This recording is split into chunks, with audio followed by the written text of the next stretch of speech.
All I right. am ready. All right. Come together. Oh And no. we are you see, literally, yeah, I don't even know if it caught that part to come together because I literally hit go live and then Danny says, oh no.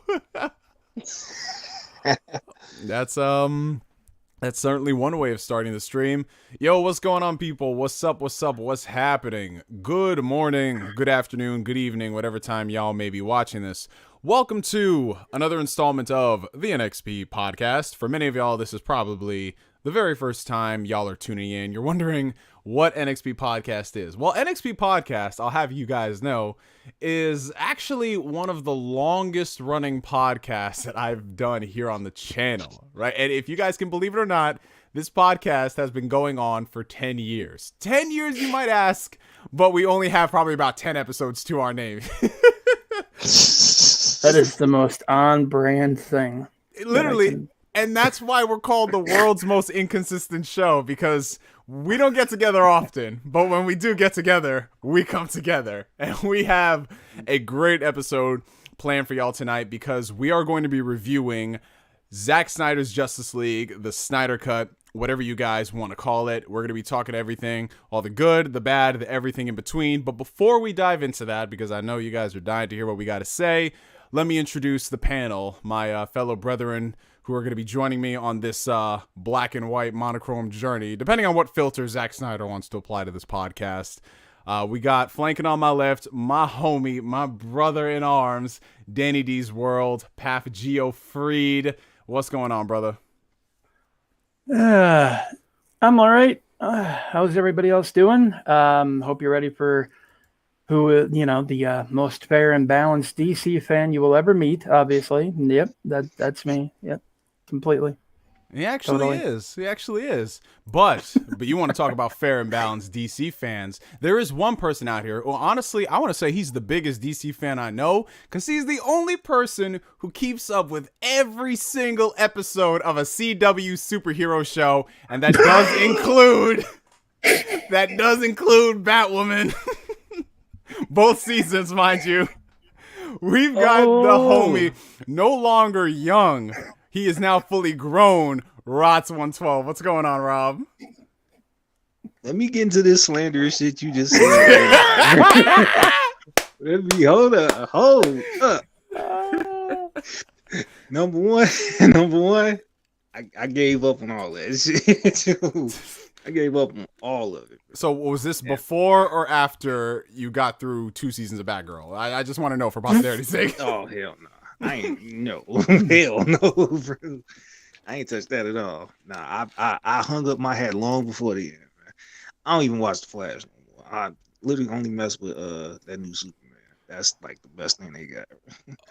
So speaking of Superman, so are you telling me that you hung up your proverbial cape like they hung up those boots at the end of Supergirl season 1, which was your favorite season, by the way?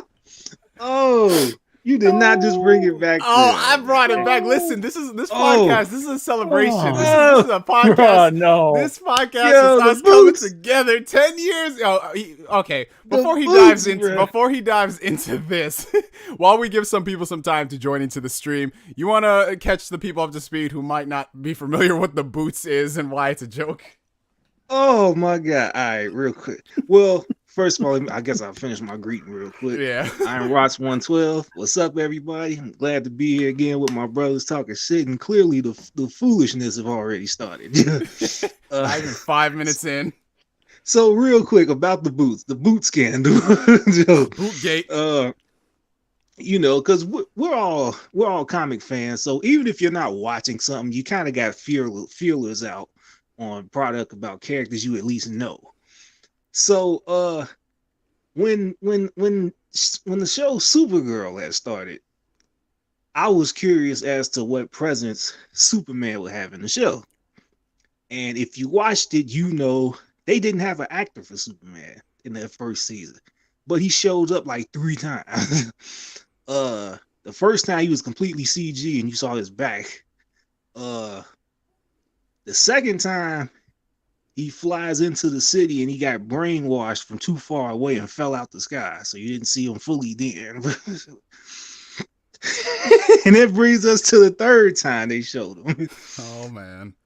And Here we go. I think when I found out about it, was I in the car when I found out, or did I tell y'all in the car? So I think I found out. You found out about it, and then I hit you up saying, "Yo, bro, you still watching that show?" And you're like, "Man, I got a story." So he literally, like, we had to sit down and have a few drinks to discuss what just went down. Mm-hmm. It was crazy, man. Right. So that's when I explained the whole thing, how they teased the big reveal of Superman, that he was gonna fly into the city, and he flew in and got brainwashed and fell out the sky and shit. And they ended up. It sounds ridiculous, but that's what happened. They want you to see his silhouette just fall out the sky, bro. So when they broke whatever it was that was dampening him, and they had him in the medic ward, all the characters are talking about his well-being. And the only visual representation you get that Superman is in that room is you see these long red boots laid out in this stretcher in the back of the room. Bro. And it was just, I screenshotted it. And I was like, look what they did to Superman. Right? Look at this Superman appearance right here. And his appearance was his red boots just laying there. Bro. That's as much as we got. And we proceeded to crack the hell up about that. That scene right there, bro, that just, it was like 10 years of MCU buildup could never compare to the boots on the surgical table. Couldn't compare to the boots on the damn stretcher, bro. I'm telling you, bro.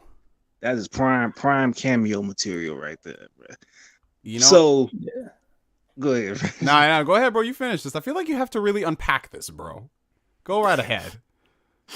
I mean, the boots, those aren't just regular boots. Uh-oh. Those are the boots of hope, Oh, shit. Hope. The hope? Hope is standing in them red-ass boots right now. The hope, and what, you got the optimism belt, too? Yeah.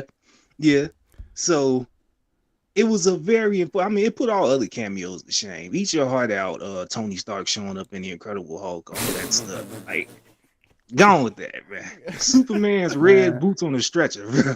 That's what's hot in the street, bro. I'm telling you, bro. And hey, it's hot enough. Well, I mean, to be fair, we eventually did get from what I'm hearing, I haven't watched it yet, it's on my queue, a somewhat decent Superman show out of this. So far. That show is surprisingly good, bro. I can't wait to see how they ruin it.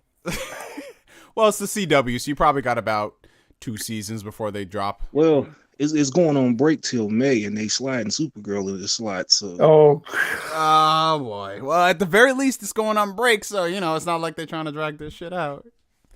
Yeah, so I guess we'll see. Oh, but speaking of dragging shit out, so a 4-hour-long Justice League movie. What the fuck, man? That's how we started. That's how we started at the stream, y'all. But before, in all seriousness, we just gave y'all an audio example of what taking that movie, making it 4 hours was. We took a simple discussion and we stretched this out this long. I'm telling you, just to provide you with a metaphor. Yep, that's how we do things, guys. I guarantee you, no other podcast can bring it around like that. But before we get into any other crazy shenanigans, yes, this is going to be the format of the podcast for those who are tuning in for the first time, wondering, like, I thought this was a review of the movie. Why are we talking about boots on a table? Trust us, it all comes back. We've got build up. We've got layers and levels to this shit. This shit is the Polar Express train. This shit don't stay on the track, bro. This is like not at all. So, yes, ladies and gentlemen, this is our review for Zack Snyder's Justice League, the Snyder Cut, whatever you'd like to call it.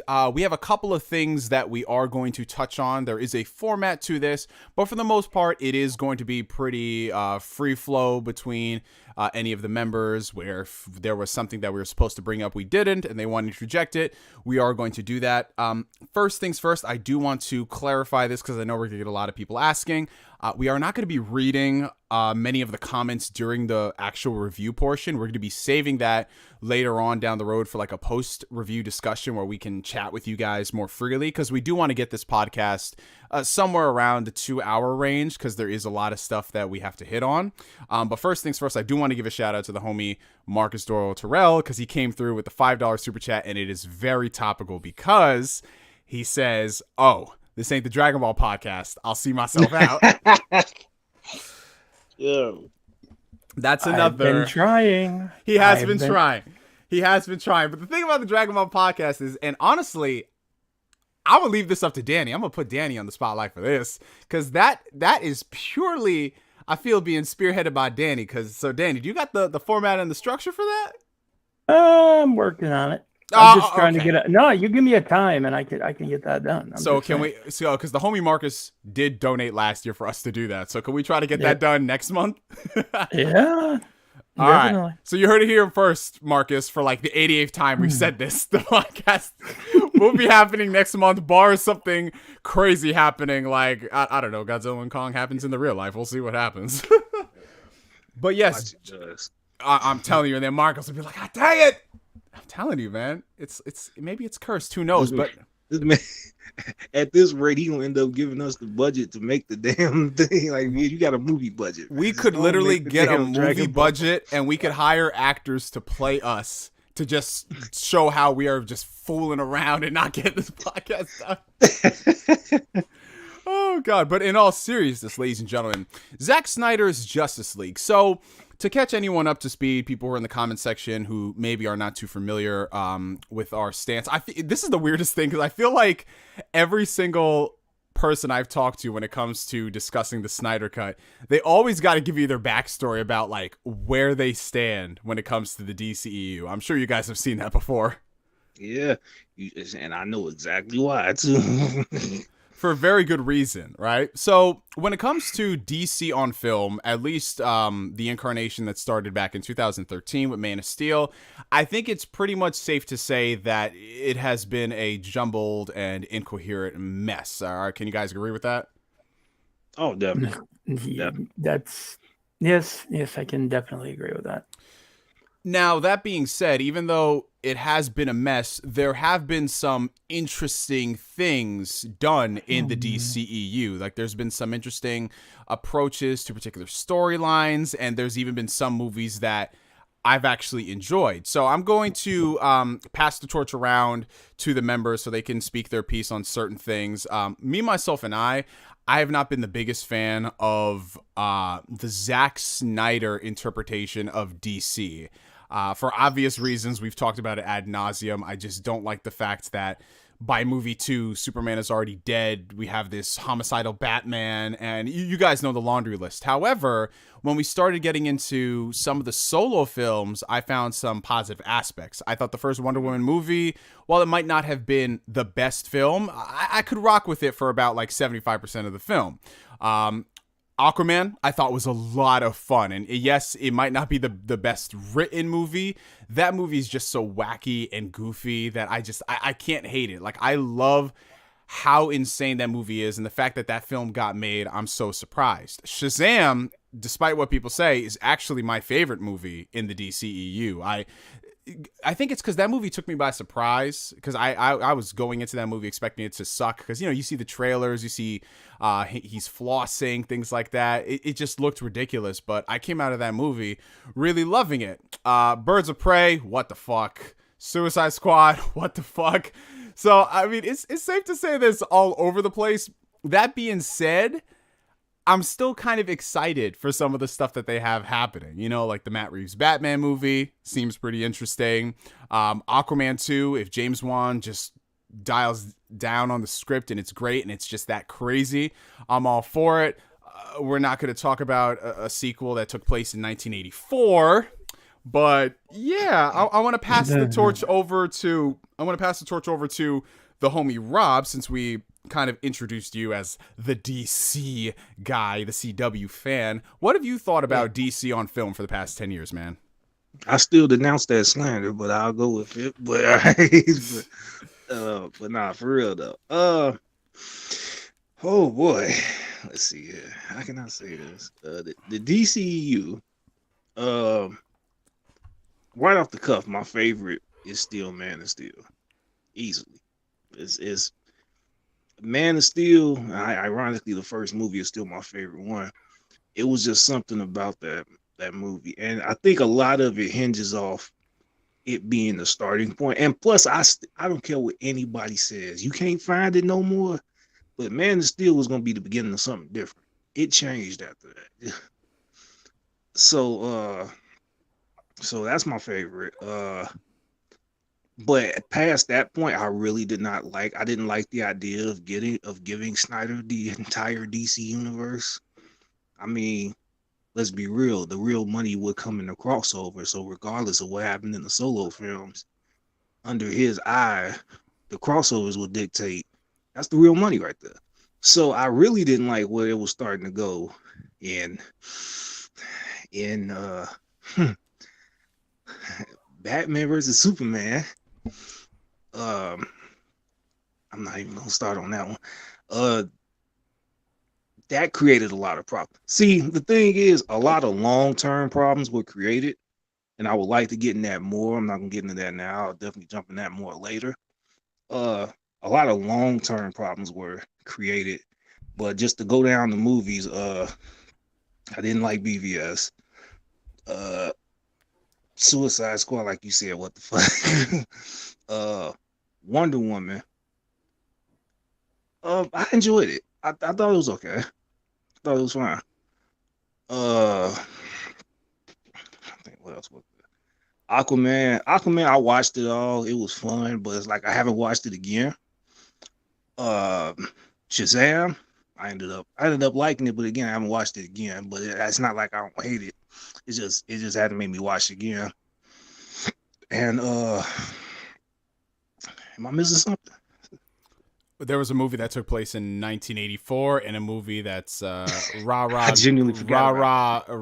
girl power and somehow the birds of prey are right. All right, so yeah, one we just ain't gonna speak about because I don't even know what happened with that one. And the other one I didn't even watch. I couldn't find time. See, what happened was with me see my bank account and all that, I just couldn't. It was the checking in the savings, right? Say what? It was the checking in the savings and all the money was in yeah. You know how that goes. It wasn't going to clear until Monday, and by then Birds of Prey was out of theaters. I know how it is, bro. It's all good. Exactly. You know, and then they changed the name. And I couldn't find it when I had money and stuff like that. Yeah. Oh yeah, they did do that.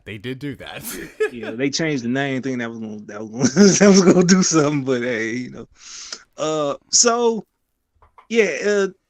It was rough. This was a rough stretch. No, it was beyond rough. What am I talking about? Oh man. All pipe, no Vaseline. So, yeah. So when I saw that interview, I'm open to what's going to happen in the future. You know, I'm open to that. That interview, what's the chick everybody hate now? Aisha Tyler? No. I thought you were talking about the DC fandom thing. Amber Heard. No. The Saruman. Saruman. You call it Saruman? hey! To give y'all an indication of where I stand on the Snyder Cut, yeah, she's Saruman to me.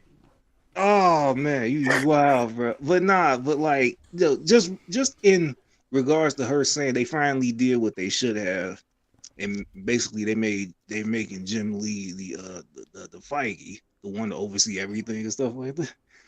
Like, it leaves me at least optimistic about the future, you know. So, despite this bumpy road I've had with these past movies, I'm open to see what comes more.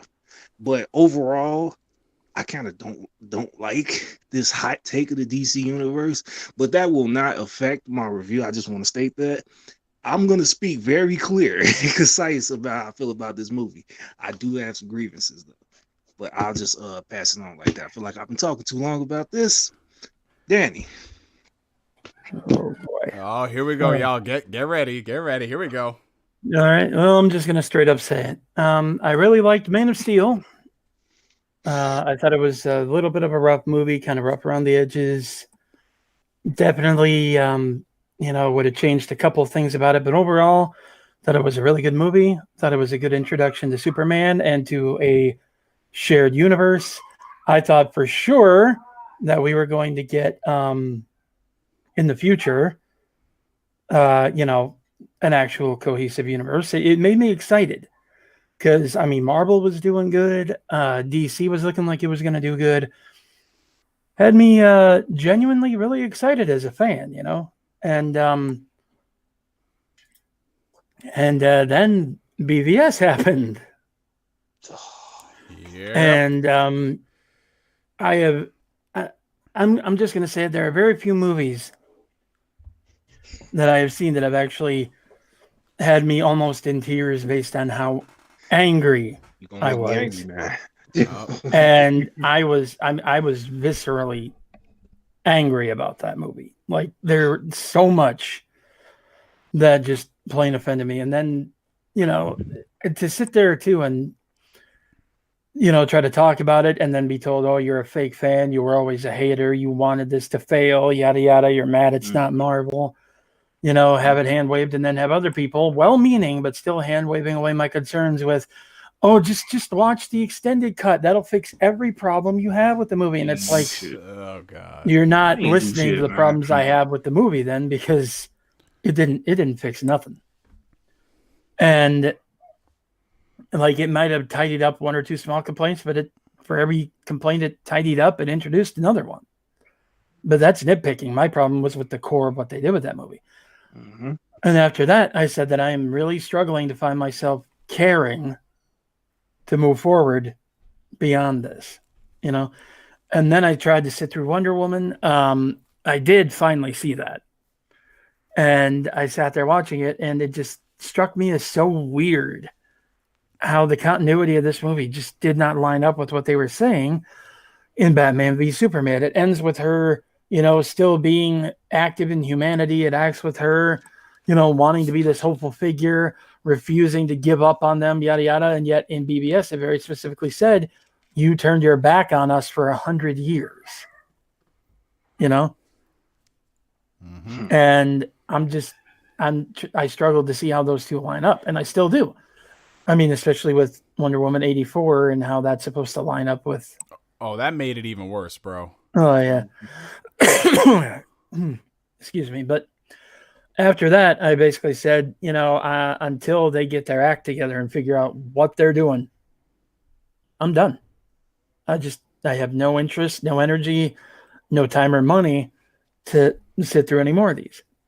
Which, of course, I got greeted by, oh, no, you know, you're giving up too quick. You need to give them a chance. You know, oh, there were bad Marvel movies, too. You even said that yet. And it's like, yeah, but Marvel knew what they were doing for all, you know, for better or worse. Even if I thought that, you know, this entry was weak overall in terms of like the overarching storyline, they knew what they were doing and it showed. I wasn't seeing that with DC. And then somebody said probably the dumbest thing they ever could have said to me, actually several people, oh, quit whining, you know you're going to go see it anyway.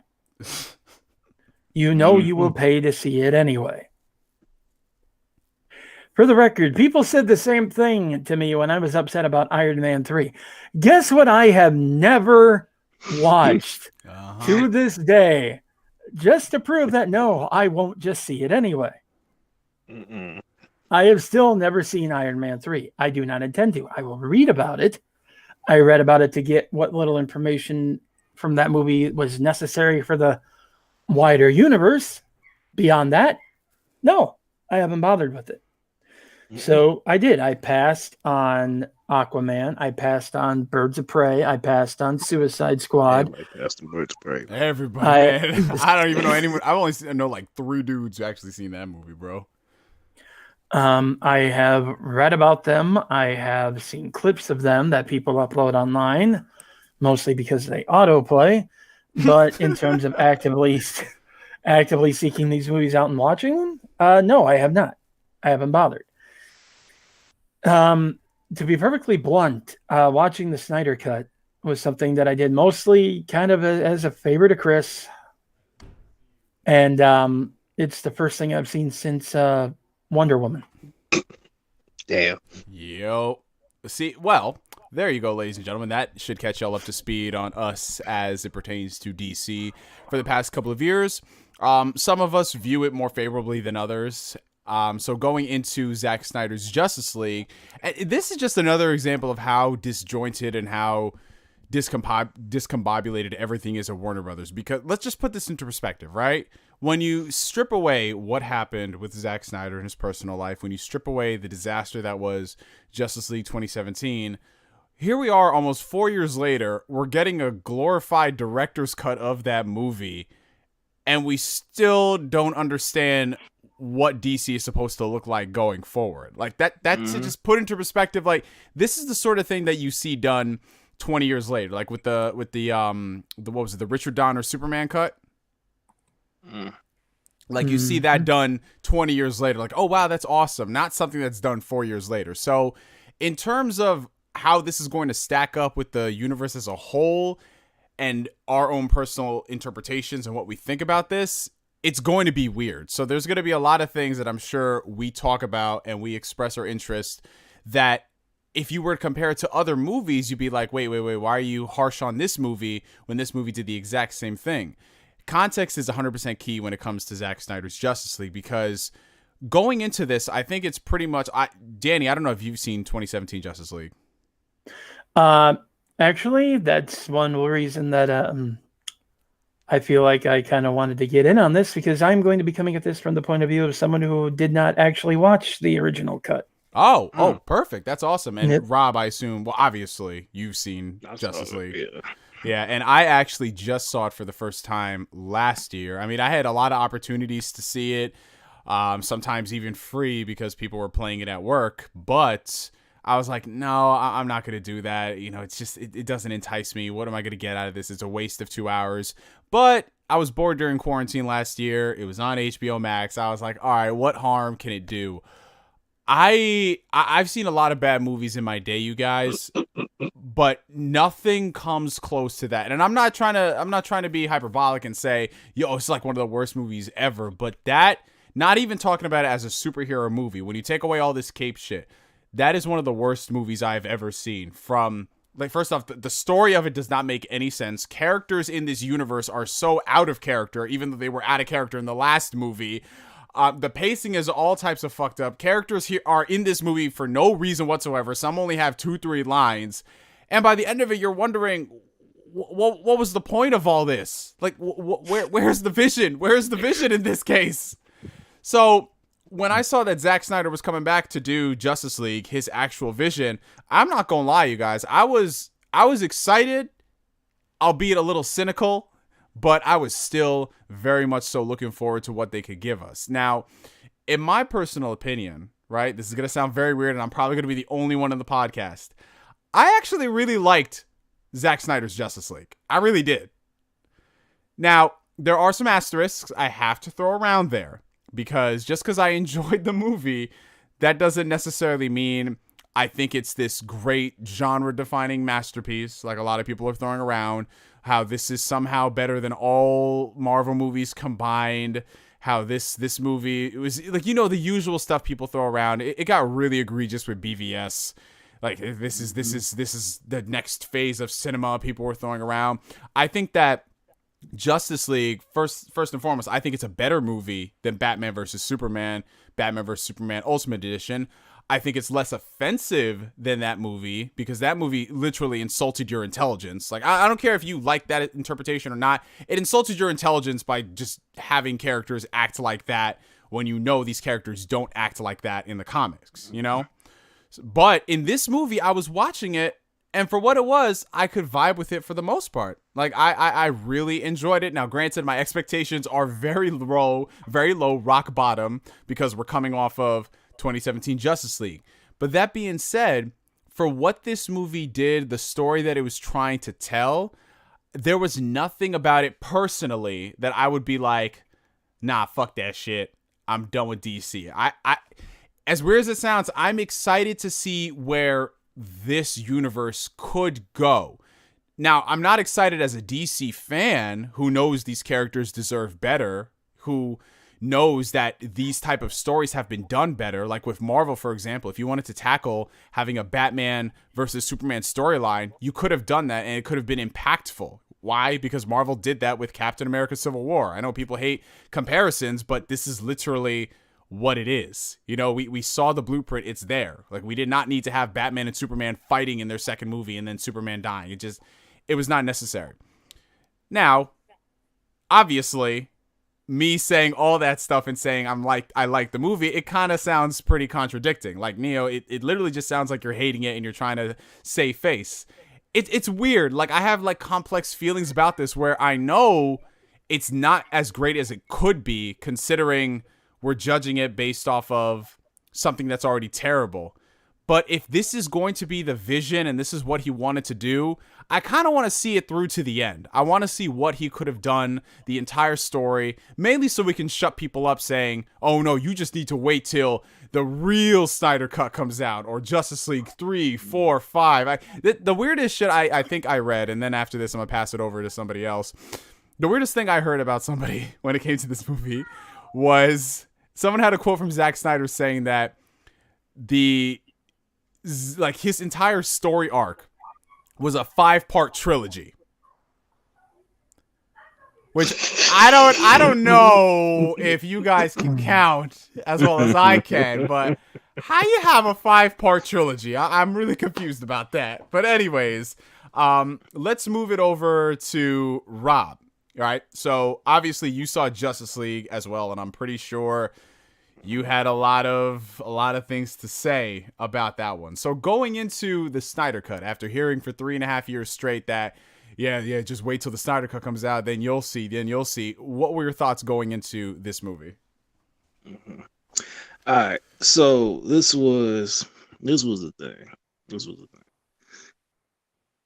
I remember when Snyder was going on press tours. Well, not press tours, but convention panels, saying, his storyboards, what he had planned, what he was going to do to this. Some things actually leaked and stuff like that. Like the black suit thing. Everybody and their mother knew that was going to happen. So I had already heard like little whispers of what his plan was. So when they announced the Snyder Cut was coming, I was just expecting like, oh, well, we're going to see everything he was talking about, because back then, in fairness to him, he didn't think he would be having a chance to finish it. So he was just openly talking about it. But he did kind of spoil this shit. Like almost everything he said he was going to do ended up happening.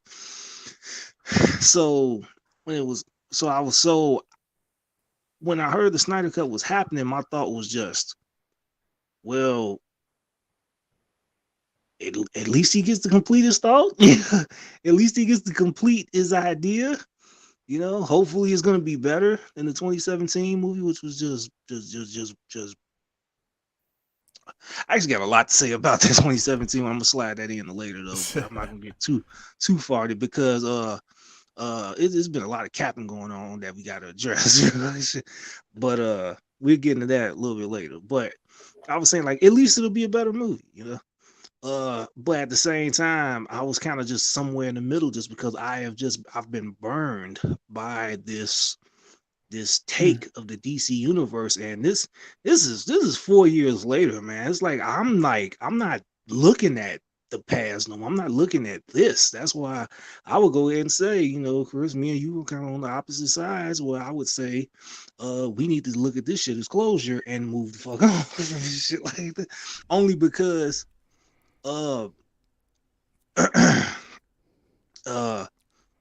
this take of the DC universe, it divides people, and it's like you have a better chance of having a fresh take to try to get everybody else back on board again. But we can get into that discussion a little bit later too. But yeah, my thought right here, I was like, the only thing I could really hope for is that let it be better than the original. And that's just a quick taste. And as far as how I felt about the movie, I liked some parts of it, and I do have some things I want to really call out. And there's some things that are kind of the same that I felt about the 2017 movie, but again, I'll touch on those when we get into it. So I'll just kick it off to Danny right now. Boy. Any thoughts going into when you heard it was going to be a Snyder Cut? Well, first thought was, for the most part, okay. I have very mixed feelings on the existence of this cut. Primarily simply because of why it exists. I would like to say that it was executives realizing that, they screwed up and they wanted to fix it. I would understand if it was them, genuinely feeling bad that they basically took someone's vision and butchered it and then, wanted to turn around and say, okay, here, you can complete it. It's the fact that, yes, there was a campaign for it, and some people, in fairness, they were completely civil. I'll give them that. They just signed whatever. They tweeted about it. That's fine. But there were some people that got so venomous and vile and just over the top about it. There were people issuing death threats. There were people who were issuing death threats to people who said they didn't even care. Just, I don't care. There were people who would harass the actors who wouldn't get in on the hashtag. There were people who would harass fellow filmmakers who wouldn't get in on the hashtag. They were constantly emailing, calling, writing into the executives, and it wasn't just please do this. It was do this or else we know where you live. Do this or else we know how to find you. That element of the fandom is the element that I worry the most about feeling empowered by this. Again, I'm not saying that everyone was like that. I want that very clear, because I know people who wanted this who were not like that. It's just that those people, the moment they heard this was happening, were just insufferable for the longest time. And actually pretty much said publicly, this is how we get results. This is the new wave. This is how we as fans are going to be heard. Nobody's going to be able to tell us no anymore. And I'm just, that's kind of weird, and unhealthy, and don't do that. But, it exists. And my first thought after that was, just, I'm going to come out and say it. I firmly do not believe that this is 100% what he had originally envisioned. I think that there is a lot of what he originally envisioned in here. But let's be real, this is what he originally envisioned, with the benefit of being able to make tweaks and changes and everything else to what he was originally going to do, with the benefit of hindsight and seeing what didn't work in the original cut. Yep. And what didn't work in later DC movies. And he could tailor it to that effect. And I know that people have tried to say, no, he only used footage he already shot. And we know that's not true, because he had said himself he shot new footage. He then later tried to say that somebody tried to say anyway, that the only new footage they shot was the Knightmare stuff. I don't believe that for 2 seconds, just because you saw them shooting on set that wasn't Knightmare stuff. And also because, I'm sorry, I just refuse to believe that Warner, brought in someone to finish a movie that was already finished, basically, except for one post-credits scene or epilogue or whatever, that they then decided that they needed to let him reshoot. You know what I'm saying? What happened to him was horrible, and it was tragic, and he had to leave suddenly, and that's why they brought in another director. And it's something that no father should ever have to go through. And I do feel for him for that. But this narrative that somehow it was all done and all he needed to do was go back in and edit it, save for one scene. No, that's not the case. That's just not. I'm sorry. That being said, I also did know that he had a basic layout of what he wanted to do. And I was very interested in seeing how much of that was retained. And to his credit, a lot of, at least the framework that he talked about doing, was retained. So it's not like he went out and, tried to pull a 2017 Justice League of, just carve out huge chunks and splice in stuff we think would focus test well. So I will give him credit there. I will give this movie credit there. But going in, I had a little bit of cynicism about just the atmosphere surrounding it more than the actual film. So, just wanting to get that out there, be open about that. And again, I didn't have a previous cut to compare it to in my mind. So it's not one of those cases for me where I'm going to wind up grading this on a curve of, oh, this was so much better than that. That to me, it's up here now. It's just, I looked at this as a movie and, I saw what I saw. Okay. Smooth, bro. So getting into this, we might as well address this because we did bring it up, and it's interesting that we actually have Danny on here because he's never seen the movie, and he's watching this from a fresh perspective.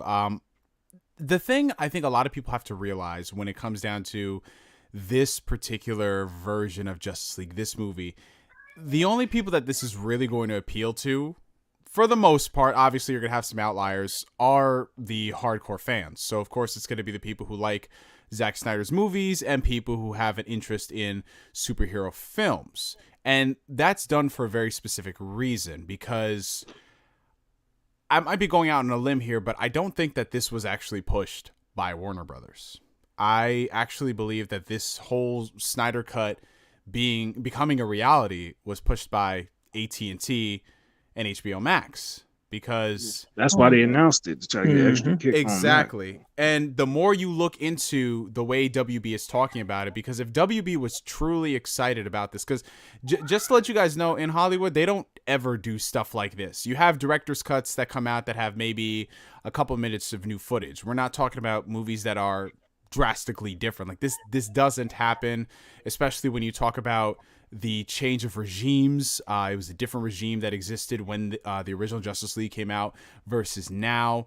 I wouldn't be surprised if Warner Brothers wanted to keep this buried, but in the past couple of years, Warner Brothers was in the process of being acquired by AT&T. And when you have a corporate entity who has a vested interest in trying to find things that are going to work, and they have this service, HBO Max, that is desperate for new content, the only logical thing is, okay, what is something people are really passionate about? Superhero movies. Well, it's going to take us a few years to go ahead and get new series and movies off the ground. But what's something we can do right now? Oh, the Snyder Cut. That's a big thing. Here's Zack Snyder. Here's reportedly $70 million to go and make this movie. You're going to be happy. The fans are happy. They're going to subscribe to HBO Max, and it's going to be hunky-dory. So when we're talking about the movie as it stands, like, people, like, it is what it is. Like, I know a lot of people, they don't like the fact that this exists for whatever reason. It's here, and we have to judge it on its own merits. The film is 4 hours long. When you're watching the movie, at least from my perspective, you guys might have different opinions, there are certain things about it where I can see, okay, I can understand why this movie is this long. However, there's a lot of stuff in this movie that you can tell Zack Snyder just shot it, and he wants to include it in here so he can never have the conversation of, well, there was some stuff I left on the cutting room floor, because there's a lot of padding in this movie. There's a lot. The first 2 hours of this movie is nothing but exposition, pure exposition, which I wouldn't mind per se, because it's a good type of exposition. But the problem is, this is not, because I hear a lot of people compare this to, oh, it's kind of like watching a TV show. You have 6 different parts. TV is structured very differently than film. You have a 48-minute episode. It has a beginning, middle, and end. This is a 4-hour movie that you can't really watch as a TV show, because it just keeps going on and on and on. And while some of that stuff is great, and I'm glad they expanded on some stuff, like Cyborg, for example, is an actual character in this one. We saw more about Barry Allen. I just can't help and shake the feeling inside that, man, instead of this 2-hour exposition, imagine what would have happened if these guys actually had their own movies so they could get this stuff out of the way. So, yeah, I just have to throw it out there. Like, this movie being 4 hours long, okay, sure, 4 hours long was necessary to tell this story, but that's also more of a commentary on Zack Snyder, that why did you need to do a movie like this? Why didn't you take your time and build up all this different shit so we don't need a 4-hour movie that... I'm just going to be honest with you guys, outside of the Cyborg portion of the movie, which was very well done, this movie does not start getting going. I'm talking about getting going like, until you're at hour 3. Yeah. And that's, honestly where even though I like the film for what it is and I enjoyed myself, it wasn't until hour 3 where I was like, wow, I'm finally entertained. This is crazy. What did you think about that? I'm gonna start with Danny first because this was his first time watching it. So for you, Danny, like you had no, I mean, you probably heard stuff about the original movie, but you had no type of like, okay, I don't even know what's happening here. What did it feel like watching this movie and literally shit doesn't start getting popping until you're like late into hour 2, hour 3? Oh gosh. Yeah, the pacing in this movie was just, look, I'm just gonna straight up say it was horrendous. I understand, that part of this was to address criticism of, oh, you haven't done anything to build this up. And it's like, so he built it up in the movie, but it's like, you kind of need, well, yeah. And I mean, that's when you think about it though, even with the finale and the way the finale works, the finale itself even is only build up. And that's one of my big criticisms about this whole movie. It's build up where the payoff for all the build up is action, but then more build up. You have moments of action, but then it's more build up. It's not like, oh, okay, we're done for now, and then more stuff can happen later that we're going to tease. It's literally the movie ends on build up. And the thing about that for me is just, I don't understand. It just goes to show that they really did need to do, okay? They needed to do solo films. They needed to do movies before this. They needed to establish some of these characters before that, because the plot that is there for Justice League just takes so long to get going. I mean, let's be real. The Cyborg stuff, that is the Cyborg movie plot. That's the movie. Yeah, that's the movie. Yep. That's like a separate movie right there. That could have been a whole movie on its own, and that actually would have, I think, better served his arc too in this movie, because where his story then ties into the plot of Justice League, especially like one of the better lines that he has and one of the most impactful lines that Cyborg has. And I will say this, he had like easily the best arc in the movie, which is why I'm actually disappointed he didn't get a movie, is, the whole, I'm not alone bit. Yes. Where it's like, if we had seen him with a whole movie of him, kind of finally starting to embrace what he is, but also, I still feel so alone. I still feel like, even though I can help these people, if we had gotten that, like kind of explored in a movie there, and then had it tie into, when he joins this team, he finally realizes, you don't have to do this alone. If we could have gotten that for everybody, I mean, we kind of sort of started getting that with Batman. We started getting that, with Wonder Woman, and that's supposed to be the theme of this movie.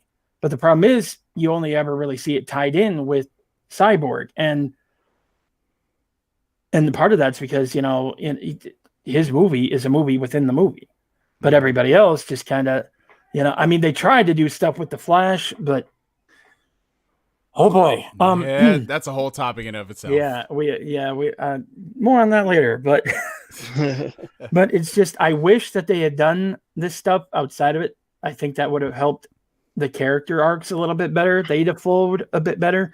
I think that it would have helped the Justice League plot flow better. We wouldn't have had to stop so much. We might have actually gotten a little bit more of a payoff, so that, the constant build up and then the short bit of like cathartic action and then more build up didn't feel like,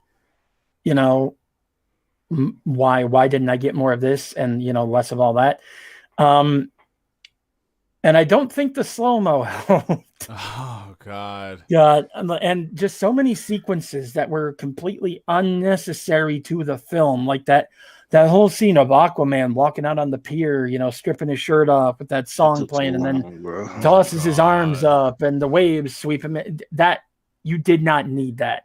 Did not need that at all.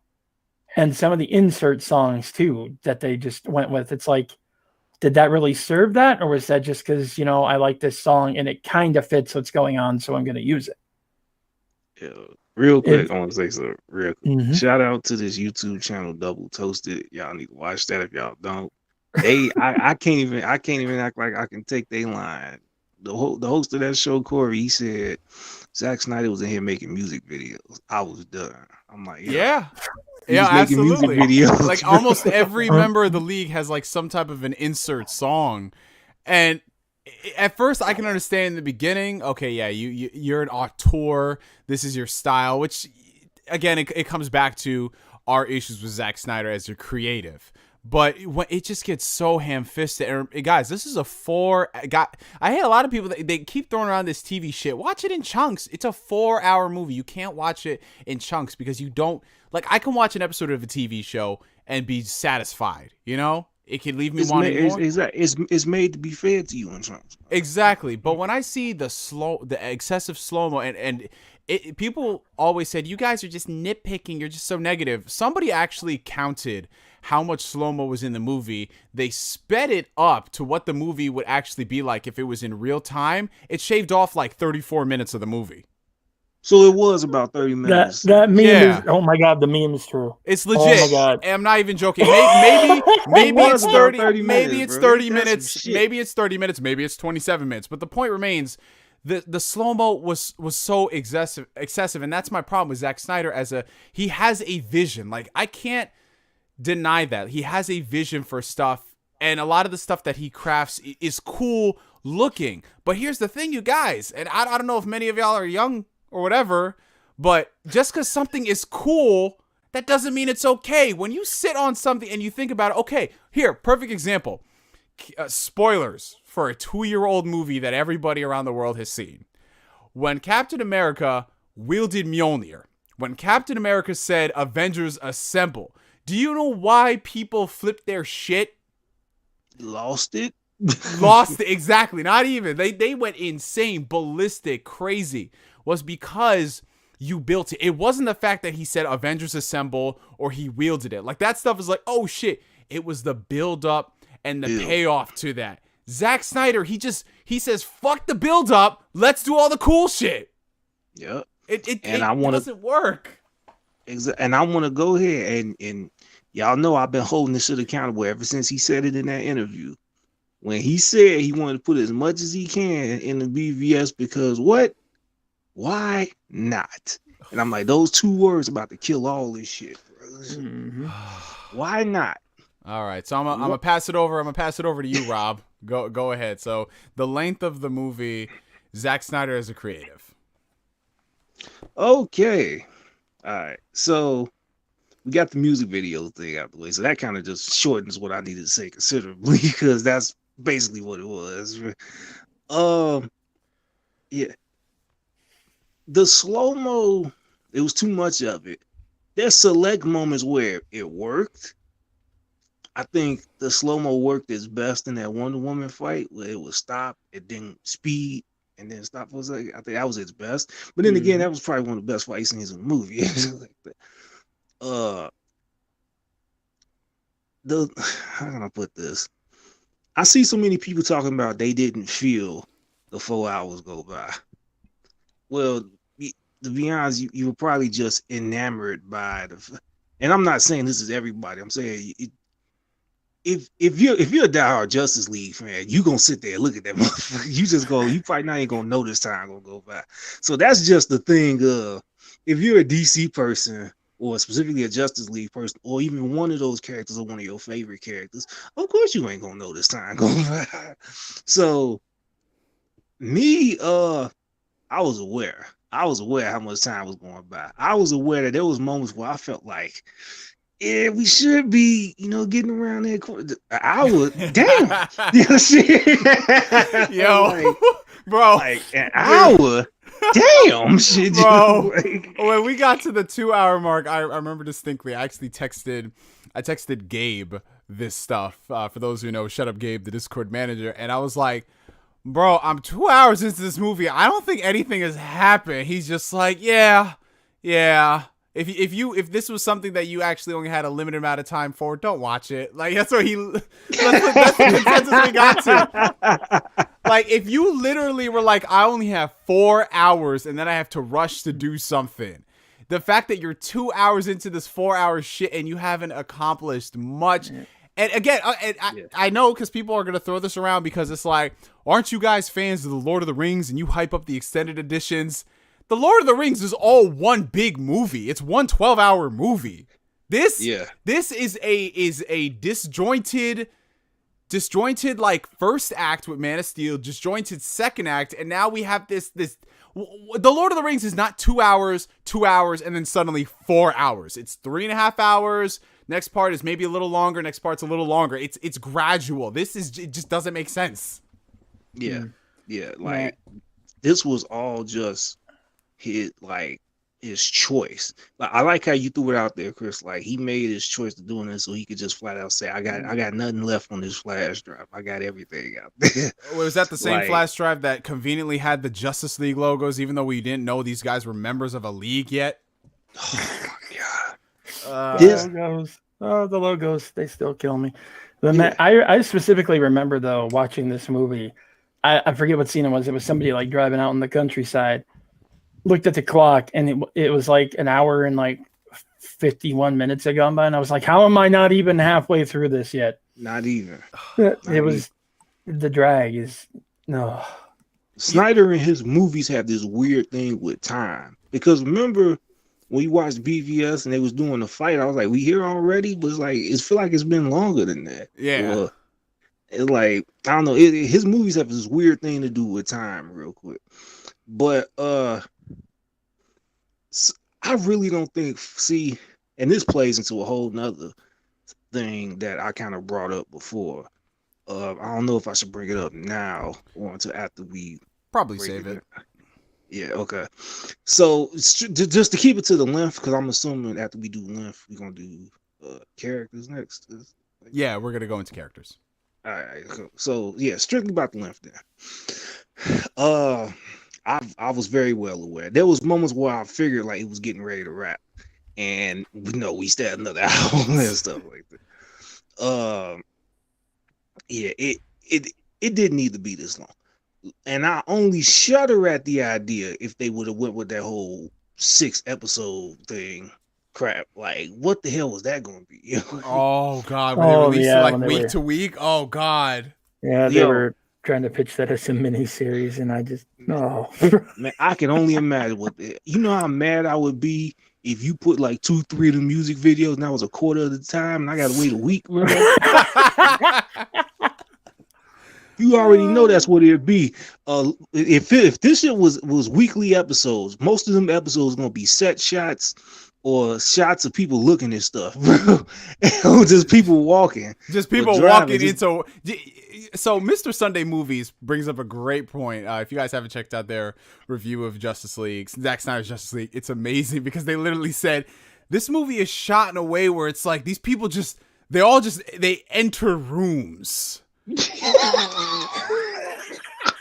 They did. And it's not like it's like natural, like, okay, I believe that all of you are together. They're just there. It's like someone's doing, like, in film they have this term called blocking. Like everyone they do this thing called blocking, so you know the spots where you're supposed to be for the camera, for framing, all that stuff. That's basically what it is. They're just there. It doesn't feel natural. It's like they're there. This person's here just to say that line at this time. It doesn't feel natural.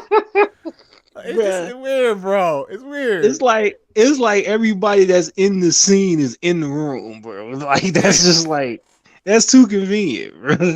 Like, you are right about that. But that's really I'd say about the length. This length was not needed, and I have two fearful thoughts. I fear what the 6-hour episodes would have been, and I fear what exactly the 2.5 hour this was supposed to be too. Oh God. Because it's like. You know what? Nah, that plays into what I was gonna say. So I'll just cut it right there. So, yeah. Alrighty. So now moving into the next part of Zack Snyder's Justice League, which is, I mean, it's a pretty good improvement over the original. I mean, just to put it out there, people, if you haven't guessed by now, even though we are riffing on the movie a bit, it is a drastic night and day difference. It is an improvement in every single way over the original film. And it's great in the stuff that it does because it's more cohesive. Now, the characters, so this is the weird part. All the characters in this version are better, but my problem is that with the exception of Cyborg, no one else in this movie really, like for example, Batman doesn't really do much in the film. Like, he doesn't fight. There's like no type of development for him. Aquaman, I don't even know why this dude is in the movie. Aquaman was like the least essential character in this movie. Yeah, like I would dare say the 2017 version actually gave him scenes. Yeah, and Wonder that's Woman. Not a conversation y'all ready for. It's actually something. Oh damn! Oh, see, yo. But here's the thing. So, like, with the exception of Cyborg, everyone else. Well, Superman's dead for 98% of the movie, so he's not really here. You know what I'm saying? Wonder Woman, she's badass. Everyone knows that. Batman doesn't do anything, so it's not like he's offensive at all. He's just there, which is, I mean, it's an improvement over what the character assassination of the original Justice At least League. they dialed him down, though. I didn't like that. He was basically the Boston Tony Stark in 17. Yeah, they tried. Like he had a little too much personality in the original movie. I'm like Bruce's humor is that he's not trying to be funny. Exactly. Sounded funny. Like, you remember in the cartoon, they were just like, you wouldn't hit a girl. He says the hammer of justice is unisex. That's a joke that Bruce Wayne would make. It's perfect. Exactly. Well, he had a lot of dry humor, I guess you call it. Which to me, it's not like the snappy one-liners or whatever. It's just, kind of humorous responses to outlandish questions or situations and everything. And it's just, part of me likes to think that he actually inherited that from Alfred. Could be. Well, I think Alfred is pretty snippy, Well, Alfred's, he's British, and that's a very British sense of humor. Yeah. And I mean, like, for example, when they do the humor in this movie for Batman, I think it's done tastefully. Like the scene, for example, where Flash is like, how can you afford all this stuff? Like, what's your superpower? He's like, I'm rich. Like that's a perfect type of that's Batman a Batman joke. line. Yeah. But speaking of characters that just okay, so I want to end off this character discussion on a very high note, so I'm gonna save him for last. But we gotta tackle the worst of the worst. And here's the thing: I told people this back in 2014 when this actor was cast. I said, Ezra Miller is not. Listen, he's a good actor, but just because you're a good actor does not mean you could play every character in the world. You know what I'm saying?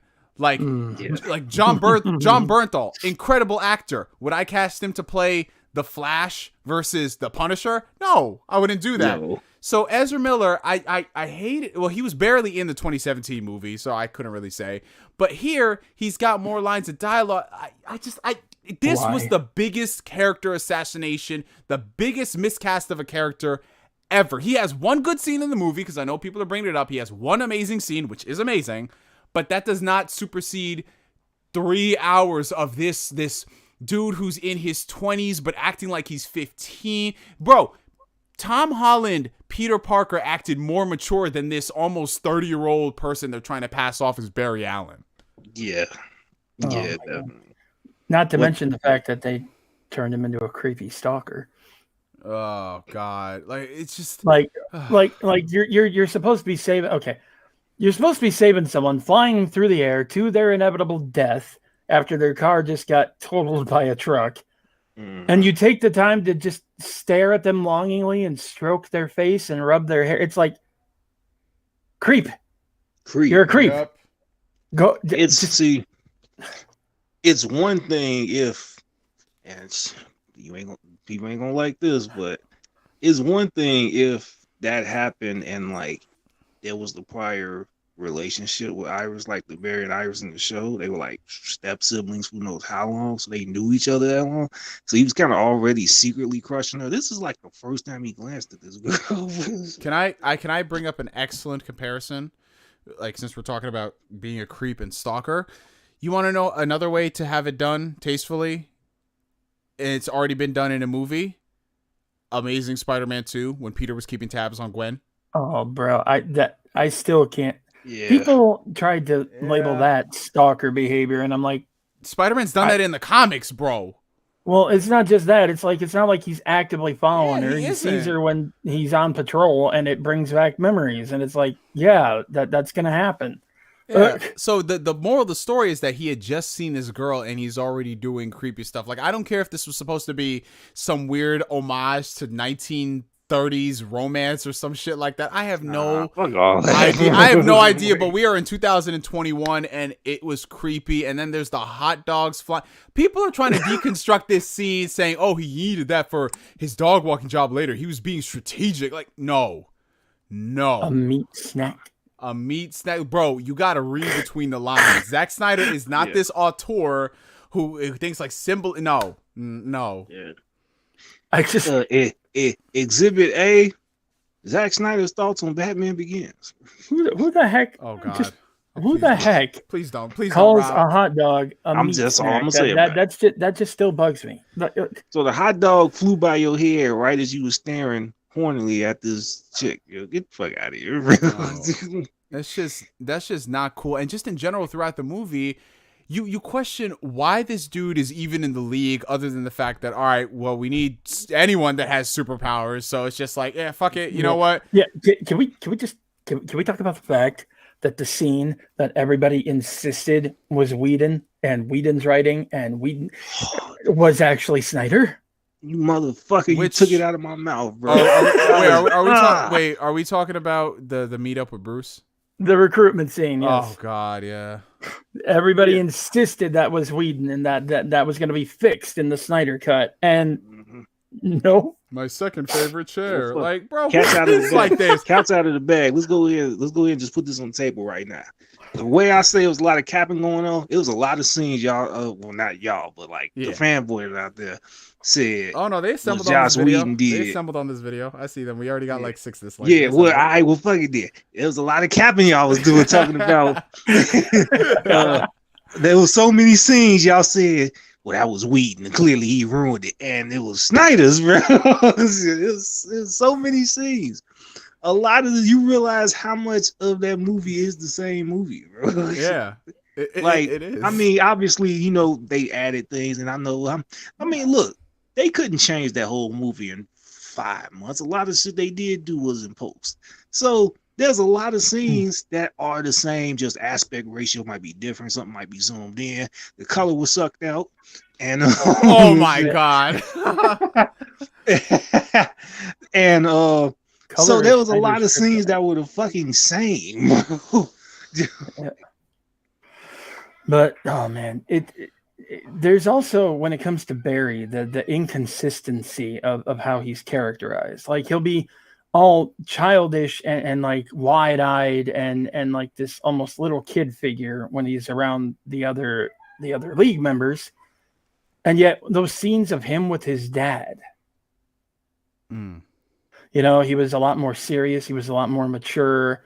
You know, he's sitting here trying to get money to go to law school so he can get his dad out of prison, and you know, his dad's sitting there kind of being the one who's being a little more, you know, lackadaisical about it, and it's upsetting him.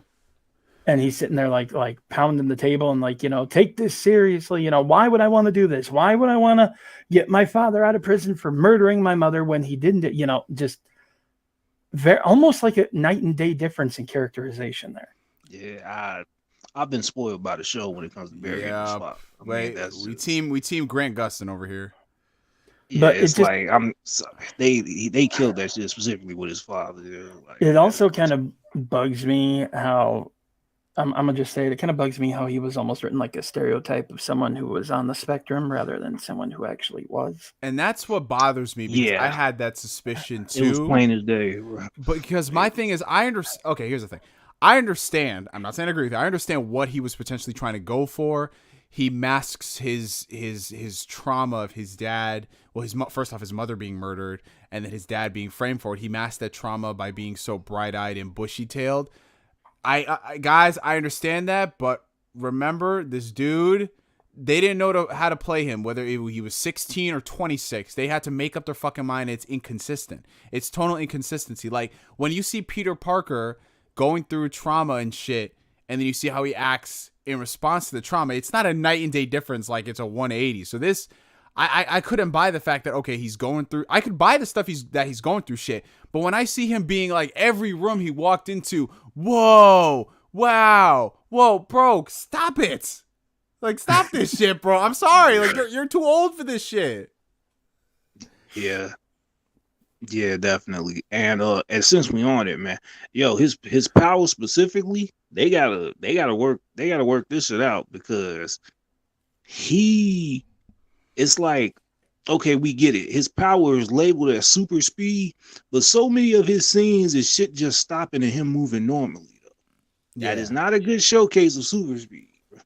Like it needs to feel as imminent as, like, it needs to feel as fast as it should be. Now I get it. He's so fast that they trying to say it's a combination of his body and his mind. He can process, think, and all that stuff. Like I get that, but that should be like select moments. Like Barry does that at select moments. Barry does that shit in bursts. Like if he wanted to, like if a crime scene was full of cops and he needs to investigate it real quick, he can glance around by moving so fast in such a short area. He can just go around people and look at shit and stuff. Like, can I throw another example? Go ahead. And it's my problem. They haven't established the rules in this universe. They just do stuff and they expect you to care. In the Spider-Man movies, his spider sense, for example, there are times, like in all three of them, there are times where it, like you see him and he reacts to it and it's like, whoo, he dodges. And then there's other times where it slows down, but it's very strategic when they use that. Here, I don't get it. Like I'm lost. Like, okay, is he gonna slow down here, or no, he's just gonna go fast there? Yeah, exactly. And it's like I already saw a video, somebody trying to shield. Why does the Flash run awkwardly? And and they tossed out a lot of theoreticals. One of the theoreticals they tossed out is that the ground might be destabilizing when he steps on it, or some shit like that. I was like, just stop, just stop, bro. Because really quickly, when he went out, I know Danny was trying to say, really quickly, when he went out to save Iris from flying out of that car, he did not dash out there. Everything stopped, and he ran out there like somebody that was barefoot in the street. There was no posture to it. It was nothing. It was everything stopped, and you ran out there kind of awkwardly. You ran out there like somebody whose shoes just busted off their feet. He ran out there throwing daggers, bro. That's what he was doing, man. Yeah. Oh, wait. Here's another thing. Here's another thing that I find very confusing, and I know it's a nitpick in superhero movies. And then Danny, you can go on. How does he have an armor suit already as his first suit? How? Guys, this is like Spider-Man is believable because you can tell, all right, he built that suit. This guy has a full-on battle armor suit for his first suit, and he's not even the Flash yet. He's not the Flash. He's just Barry Allen with superpowers. Yeah. When he did that crossover and met the Grant Gustin Flash, he didn't know what the Flash was. When he was like, "I'm the Flash," he was like, what now?" Oh my god! So they insinuating that the name wasn't even put on him yet. Like, oh god!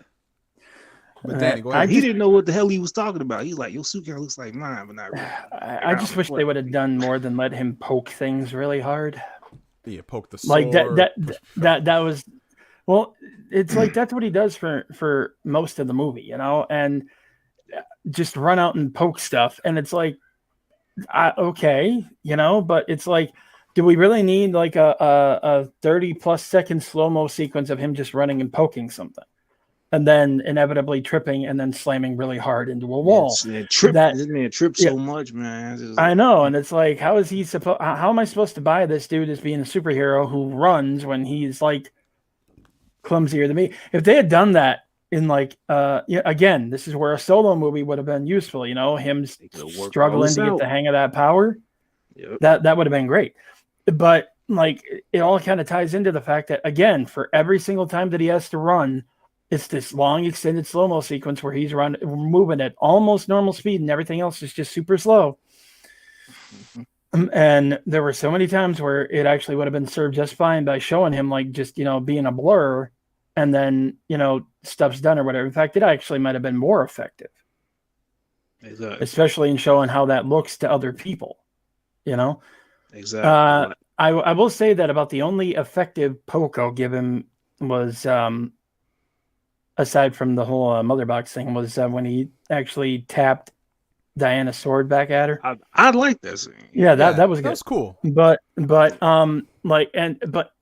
it just, to me, I don't know why he was staring at us so long that he ran to the wall again. I think we know why. You did your part, man. Now keep I'm going. just surprised he didn't part. try to. I'm just surprised he didn't try to reach out and touch her hair. He was proud of her. He was proud of what he did, man. Oh Right, God. like, oh, God. I helped and then ran into something. Oh, that's another thing, dude. Like, all right, okay, yeah, newbie Flash with an armor suit because everything makes sense. Newbie Flash. The amount of times this dude be tripping, like, okay, the first time I get it. Like, when he tripped, because I'm not gonna lie, that whole Superman revival scene where Superman, that shit was pretty cool. When Superman literally just threw Flash into Aquaman. He didn't even throw him, he just yeeted him out of the way. He yeeted himself out of the way. That was hot. Like I said, guys, there's some shit in this movie that's fucking hot. But that scene right there is fucking funny because after they deal with the Superman stuff and everything, Aquaman looks at the Flash and just points, and then the Flash is like, "I am so sorry." Like that. I like that moment too. It was like ass whooping coming, boy. That's an effective use of him tripping. The other 30 times it happens. See, and it's like, and this is the thing. If he has a suit, see, they insinuating that if he has a suit already, then he should have his powers enough to know that he has rules on his powers. So therefore, you should know how to handle your shit. Now. Oh, that's the thing. They do more than insinuate he's got rules on his powers. They say he does. Yeah, that's what I mean. When he does the run through time there, you got to do it, Barry. You got to break the rule. You got to, and it's like, right. What rule? Why do we have a rule now? What's going on here? And you experimented how hard you can go. Yeah, and it's like, so they're implying he's done this before. Right. Then it's like, I don't know, just to me, seeing him have to learn what he can do and how he has to limit that, again, would have made him realizing I got to break this rule that I'm never supposed to break, maybe a little bit more impactful, or at the very least, have him do that just like out of grief or necessity, but then realize if I can do this, I really need to be careful about ever doing that again. Yeah. Yep. One or the other, but instead they tried to have their cake and eat it too there. And to me, it just doesn't really work for what's supposed to be his arc. And that's my whole thing, because there's no, like I mentioned earlier, there's just the cool shit happening, but there's no build up behind it. Like once the dust settles and people actually sit on this stuff, they are going to wish that maybe we'd actually got more explanation to all this stuff, so it would have been more impactful. And the Flash, I think, is the biggest example of that, because the Flash, I'm not gonna lie, he's got some of the coolest scenes in this movie. Like when he recharged the mother box, and this again is a testament to why the Snyder Cut is so much better, because in the original Justice League movie, that scene is actually half the length, right? And there's some stuff happening. They throw around a lot of visual elements that don't make any sense. Like for example, there's the photo of Pa Kent that you see, right? Now in the original Justice League, you see the photo and it's like going backwards, and you're kind of wondering why. Now, in this version, they explain everything about that. It explains how the Flash and his speed and what it does. So the reason why you see it going backwards, there's a reason for that, which is great. Exactly.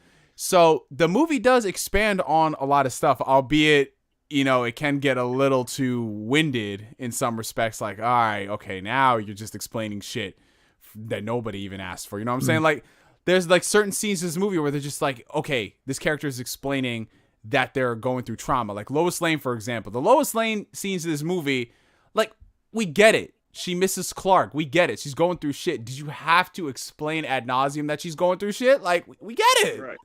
Like, we see it. We see she hurting. Yeah. But yeah, so the character of the Flash, like his big scene, I'll save for later on in the movie, because that whole section, the last hour, is worth talking about, because it's completely different than the original movie.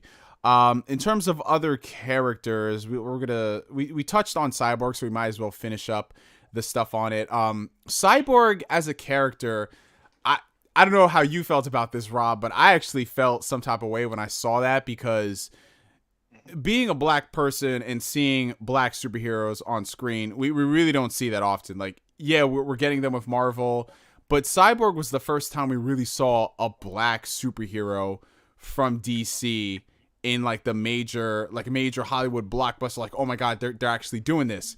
And then what they did to him in that movie, or it's not what they did to him, it's just the fact that he was barely even in it. He was there to crack one line. And there's one line in the movie that basically encapsulates it sums up Cyborg in Justice League 2017 when he was in the machine. He's like, "Don't worry, Alfred, I'll take it from here." And Alfred was like, "Who are you again?" Who are you? Yeah, because yeah, we didn't know about that, but in this version of the movie, from the beginning to the end, his whole arc, I fucking loved it, man. I was getting emotional in some ways because he's not only dealing with the fact that, you know, he's had his body changed, right? He's dealing with the fact that he's got this strained relationship with his father. He's dealing with so much stuff. Like, it's great, but it is a movie within a movie. Huh? The fact that his brain is like tied into every computer system out there and he can actually hear it. Yeah, like that's so much, like he's going through, there's so much traumatic stuff happening in his brain, like too much noise, too much information. And when he said, and as weird as this sounds, like when he said the line "fuck the world," I was like, at first I was thinking, okay, that sounded cringy. But the more I think about it, the more I'm like, no, for somebody like him, yeah, you know? Honestly, I'm going to be blunt. I think that was like the one justified and almost maybe even necessary use of the F-bombs they tossed in this movie. Yeah, exactly. So what I saw from him in this movie. Oh my god, I completely forgot about a whole scene in this shit we ain't talking about yet. Is it in the end, towards the end of the movie?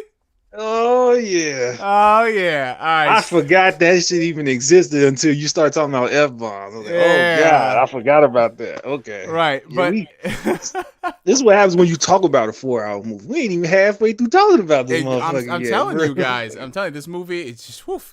But yeah, Cyborg's arc, I thought it was great. It definitely should have been its own movie. And if you wanted to leave off a little bit so you can continue it, like you can have this thread of him and his father in the mother box. You have that in this movie. You have his spoilers. You have his father pass away. Oh, also, Danny, that is something that didn't happen in the original Justice League. His father didn't die. Oh, yeah. Oh, that. Yeah. Okay. I don't. That seems weird because that was about the only realistic. What? So here's what. Okay, bro. Okay. How did that scene go down then differently? Did they tag it the same way then? They rescued him, and then that was the last time they saw him. Then they went and they fought Steppenwolf. So this whole thing about the mother boxes and all the stuff that happened in the final act, completely different. Everything about that shit is different. Weird. So different. Well, I'm gonna say I actually the way his dad kind of sacrificed himself to mark that box so they could track it was one of the things about this movie that I actually really did like.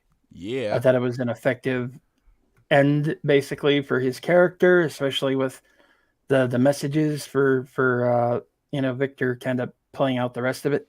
Yeah, it was great. That was actually really good. Yeah. So everything about Cyborg, in my personal opinion, I thought it was done really well. I can see why Zack Snyder said it's the heart of the movie, because he definitely is, like amongst all these gods that we don't know anything about, because we barely know them. Cyborg was cool. I didn't have any problems with it. What about you, Rob? Matt, so this is the thing. Cyborg was the biggest task for this Justice League movie because, one, they had to elevate him. They basically had to snatch him up to Justice League level, because anybody that knows Cyborg knows him from the Titans, or the Teen Titans. So there was a task there, because a lot of people were going, well, why the fuck is Cyborg in the Justice League and all that? Like, they had to get past all that. And this is me speaking in the context of if this movie would have came out when it did, because a lot of that is ideas from years ago. So that was definitely a task. It's like you got to introduce this character not only to new people, because I got a feeling that's what happened in the Joss Whedon Justice League was, I think they Hawkeyed him. The first Avengers, Hawkeye gets brainwashed, so he's there, but he doesn't really join to the end. Well, the original the Joss Whedon Justice League focused on the main people, and they just kind of shafted, for lack of a better term, the new guy, the lesser known one. So that's how I always kind of looked at why they did. I think they just wanted to accentuate the familiar names more. And Cyborg is like, well, we can't cut him out, so we just reduce his role. So, and you see the one thing they kept for him in the original movie, Danny, since you didn't watch it, They made sure in the original Justice League movie for him to say "booyah" at the end. So, Oh, God, I forgot about that. But yeah, that, they built up to it. but that doesn't even make sense in the context of everything that. Yeah, so It doesn't matter. Stop asking questions. Just look at all the action. exactly. So it seems like they shafted here from that standpoint. Only focus on the familiar names and just shaft the newbie, and it's like all he known for is for that screaming out booyah and shit like. And so Well, that's so out an of him, insult to the show version too. Yep. yeah, actually, I see why they said he ain't want to say that shit. I was like, man, given the context of everything he filmed, I see why just saying that just didn't Well, fit. given the context of everything that apparently happened on set too. But, Yeah, horror stories. Yeah, exactly. But so yeah, but as far as what they did to him, they did exactly what I hoped he would. I wanted people to understand Cyborg, to understand, what's up with her. And I hope when people look at him again, when they watch Titans or Titans Go or whatever, to understand that character more. Like just get an idea of what he has to live with. So I was hoping that it would do that. I liked how they did the whole, the Matrix thing of like inside his head he looks normal and he's connected to all this stuff. Like I thought that was cool. I don't know. I kind of felt weird about the flashback thing of him walking through World War II. oh yeah. See, aspects of that I really liked, but like some of it was just weird, over the top, like him almost narrating documentary style. Yeah, it's like unless you're showing the team that, okay then, but you're not. You're telling them that we are watching you walk through. Yeah. And then the demonstration too of like some of his powers. You can manipulate entire financial markets, and for some reason they have the bull statue from Wall Street wrestling with like a golden bear or something. It's like that's right. That was just dumb. It's like, why'd you do that? Yeah. And so supposed to it was be like the a financial market, guys. Yeah. Just look at all the imagery. Hashtag deep. Exactly. I like the everybody kind of really liked the moment with the mother, struggling mother. Oh god, yeah. And the fact that they cut that out, I have no idea why they would have ever cut that out. I saw her tweet asking did they put her in it and stuff. And so they shafted his character so bad in that movie. They did him the dirtiest, man. They did him and Henry Cavill's lip the worst, bro. Yikes. But so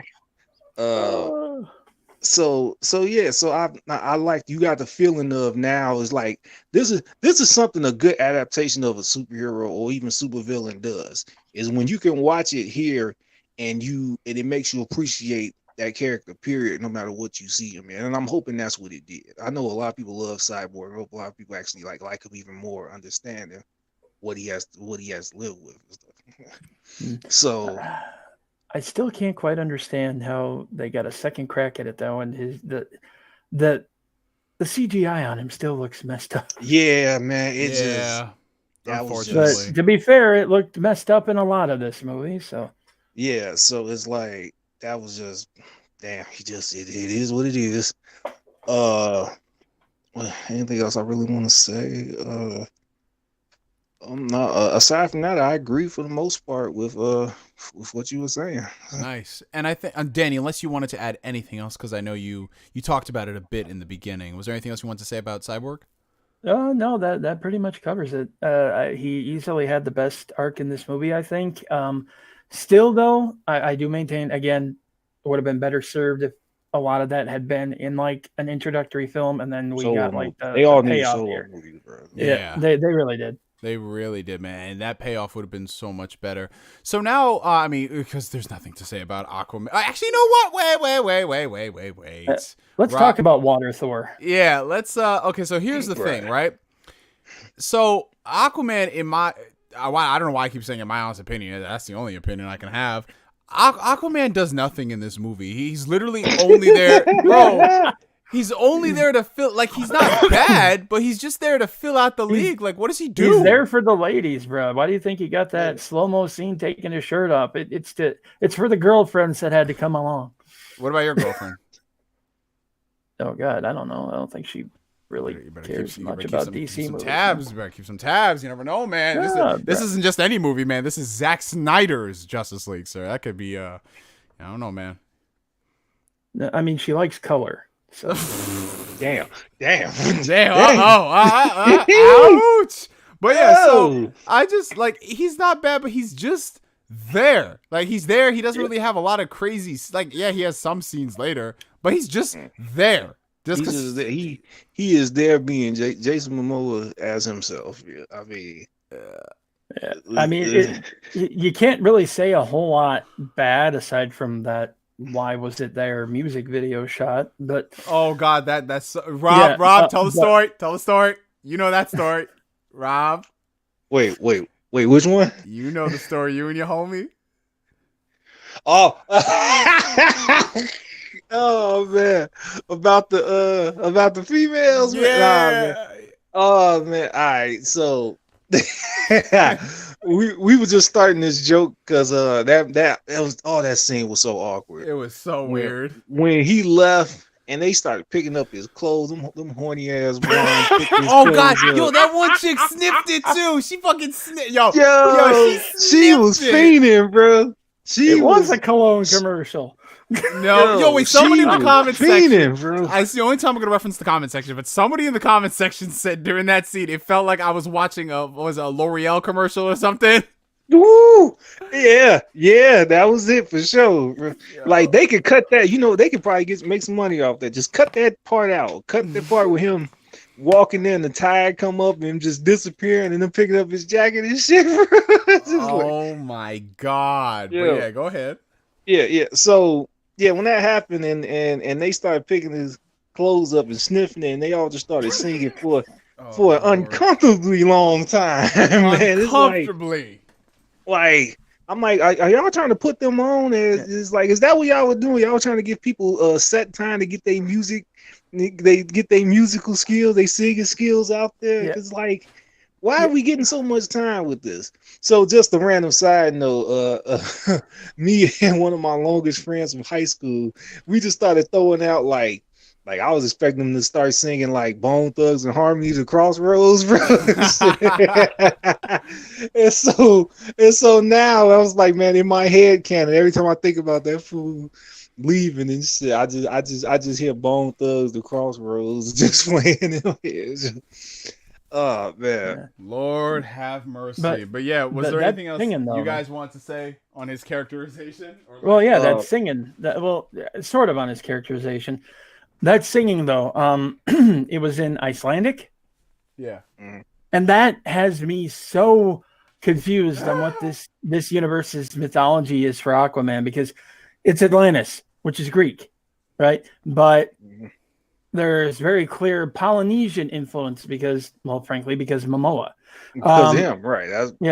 Which I mean, you can, that's fine, but it's like this is a mythology. It's supposed to be Greek mythology, and it's like I got no qualms about a Polynesian actor, at all, none, of course. But it's like, okay, so it's Greek Polynesian hybrid. It's like, but now apparently he's also Icelandic folklore.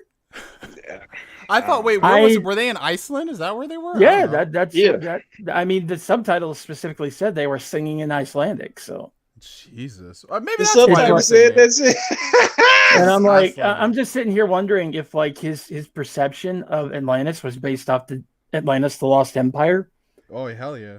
I mean, it was, remember, in Iceland, the book, the journal. Oh, wow. So damn, that might actually be the case. And when you look at like the way Atlantis is depicted down there, which is like a hybrid culture, it's like, that's all I can think of. It honestly is very confusing. It's weird. That's just weird. It's just consistency. Yeah. Yep. Very, very, very fair ass point. Another thing, this is why you need solo movies. Because how the hell do you explain them needing to create air to speak when in Aquaman, they can clearly talk. Oh, yeah, that's another thing I wanted to add. This movie, again, it's just the sheer fact that it exists just goes to show you how fucking disjointed this entire universe is. So, there are some characters from Aquaman that actually do make appearances in here. Willem Dafoe's character, what was his name? Fucking Volko? Volko? I don't remember. I don't remember. Willem Dafoe. Willem Dafoe when he's not hamming it up as the Green Goblin. Willem Dafoe's in here. He had a scene with him, which was nice because, you know, it just goes to show that, yeah, I don't want to be king, blah, blah, blah. But for whatever reason, like you said, there's that weird inconsistency. And then also, Mara has a British accent. Different shade of red in the hair. And here's the thing. And at first people were saying, well, that's because when they were doing Aquaman, it was after all the stuff happening with Snyderverse, so they were trying to kill the universe. No, that is not true, because they were filming Aquaman before Justice League came out, and that shit flopped. So there's no way in the world that they suddenly like thought, okay, we're just gonna give her this accent, unless maybe they were just like, no, maybe she can't speak in that accent. Fuck that. Just give her a neutral accent. Right. I don't know. Either way, it's so it's jarring. Right. We giving her a whole movie this time. And either way, she should have been cut. Oh, there we go. Yeah. Yo, someone said the best scene in the movie was when fucking I think it was Darkseid was like choking her or some shit. Was it Darkseid? I thought it was Steppenwolf. Oh, Steppenwolf. Okay. It was like Steppenwolf was choking her and shit underwater, and everyone's like, why are we hating on this guy? He's the hero. Exactly. Like, finish her. Yeah. I don't know why it was Darkseid. The reason why I said Darkseid, and we'll talk about that after we talk about Superman. But before we get into that, was there anything else y'all want to say on Water Thor, or can we move into Superman? Go ahead. Well, just real quick, I will say that from what I've heard, wasn't he in like the 2017 version a little bit more, and wasn't he supposed to be like kind of goofy there? Yeah, see that's what I was getting ready to add.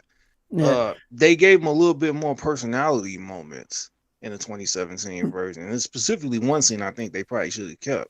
Well, probably cut one specific point out is that there's that scene where he just starts ranting about what he's thinking, and it kind of catches everybody by surprise, and he realized he was sitting on the lasso. Yeah. It was like, I mean, it's only because he was speaking his real thoughts. Now, you probably could have kept the cringy whole, he looked at Diana when like, you know, she's hot. But at the same time, he was probably thinking that when he saw her regardless and shit like.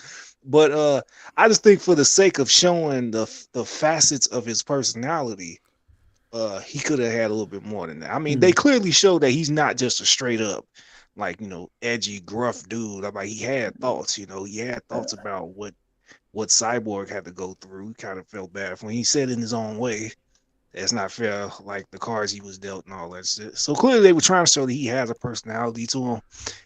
It's just they probably could have just fleshed him out a little bit more, because the Aquaman movie would go on to do it, bro. Yeah. So it's like, well, I would just say though that if people were saying that he was basically MCU Thor or DC's Thor, you know, in that movie, he is still very Thor in this movie. But like, if you've ever read Ultimate Thor, like it was almost uncanny. Yeah, I can kind of. Oh shit! Holy shit! Oh, damn! Holy crap! I was not even thinking that, man.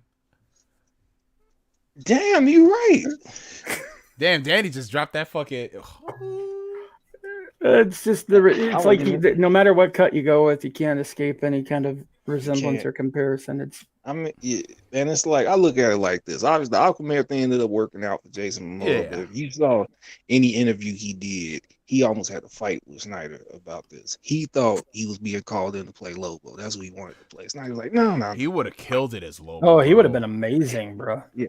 He said, he almost told him twice. He was thinking about Aquaman. He was like, I thought you were bringing me to play Lobo. He's like, no, we have plans for you to be Aquaman. He's like, yeah, I'd rather Lobo. He's like, no, Mom, let's just listen to the plans. It's gonna be awesome. It worked out, but damn, he would have killed it as Lobo, bro. Like, I just like, better decisions could have been made, but you know, he ended up working out with it. Yeah. You know, I will give them credit in the Aquaman movie for managing to work in the orange and green. Though that shit be geek. Bro. Yeah, they had some good like, scenes. I didn't think that. I thought they was going to ignore it, bro. But I was Nah. like, yo, they actually worked it in, bro. They did. They did. They had legit. That was the first. That was the first DC movie with color. Yeah. Did Did they? So good, man. Completely. Well, semi unrelated note. Didn't they at one point announce that they had someone that they were going to have play Lobo and something? Well, they said they had a Lobo movie.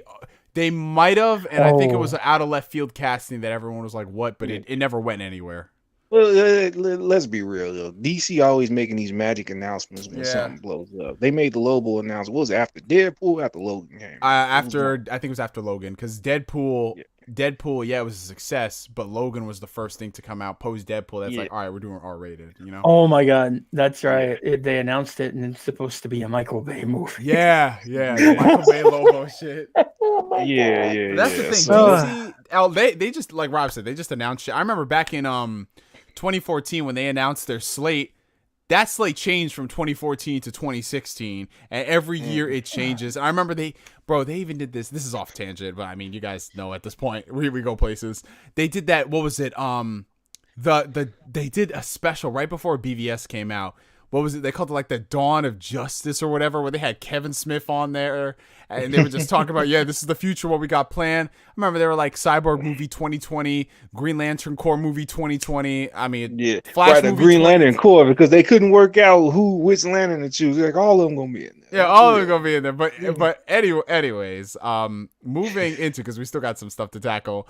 Moving into, I mean, did you guys want to comment anything else about Diana? Like, I mean, the only thing I want to say really is, like, she had a lot of awesome scenes, and she was more Amazonian than in the original the Whedon cut, where they just did some dumb shit with the writing. I will say, when it comes to Diana, there was something I wanted to bring up about her. Fuck, what was it?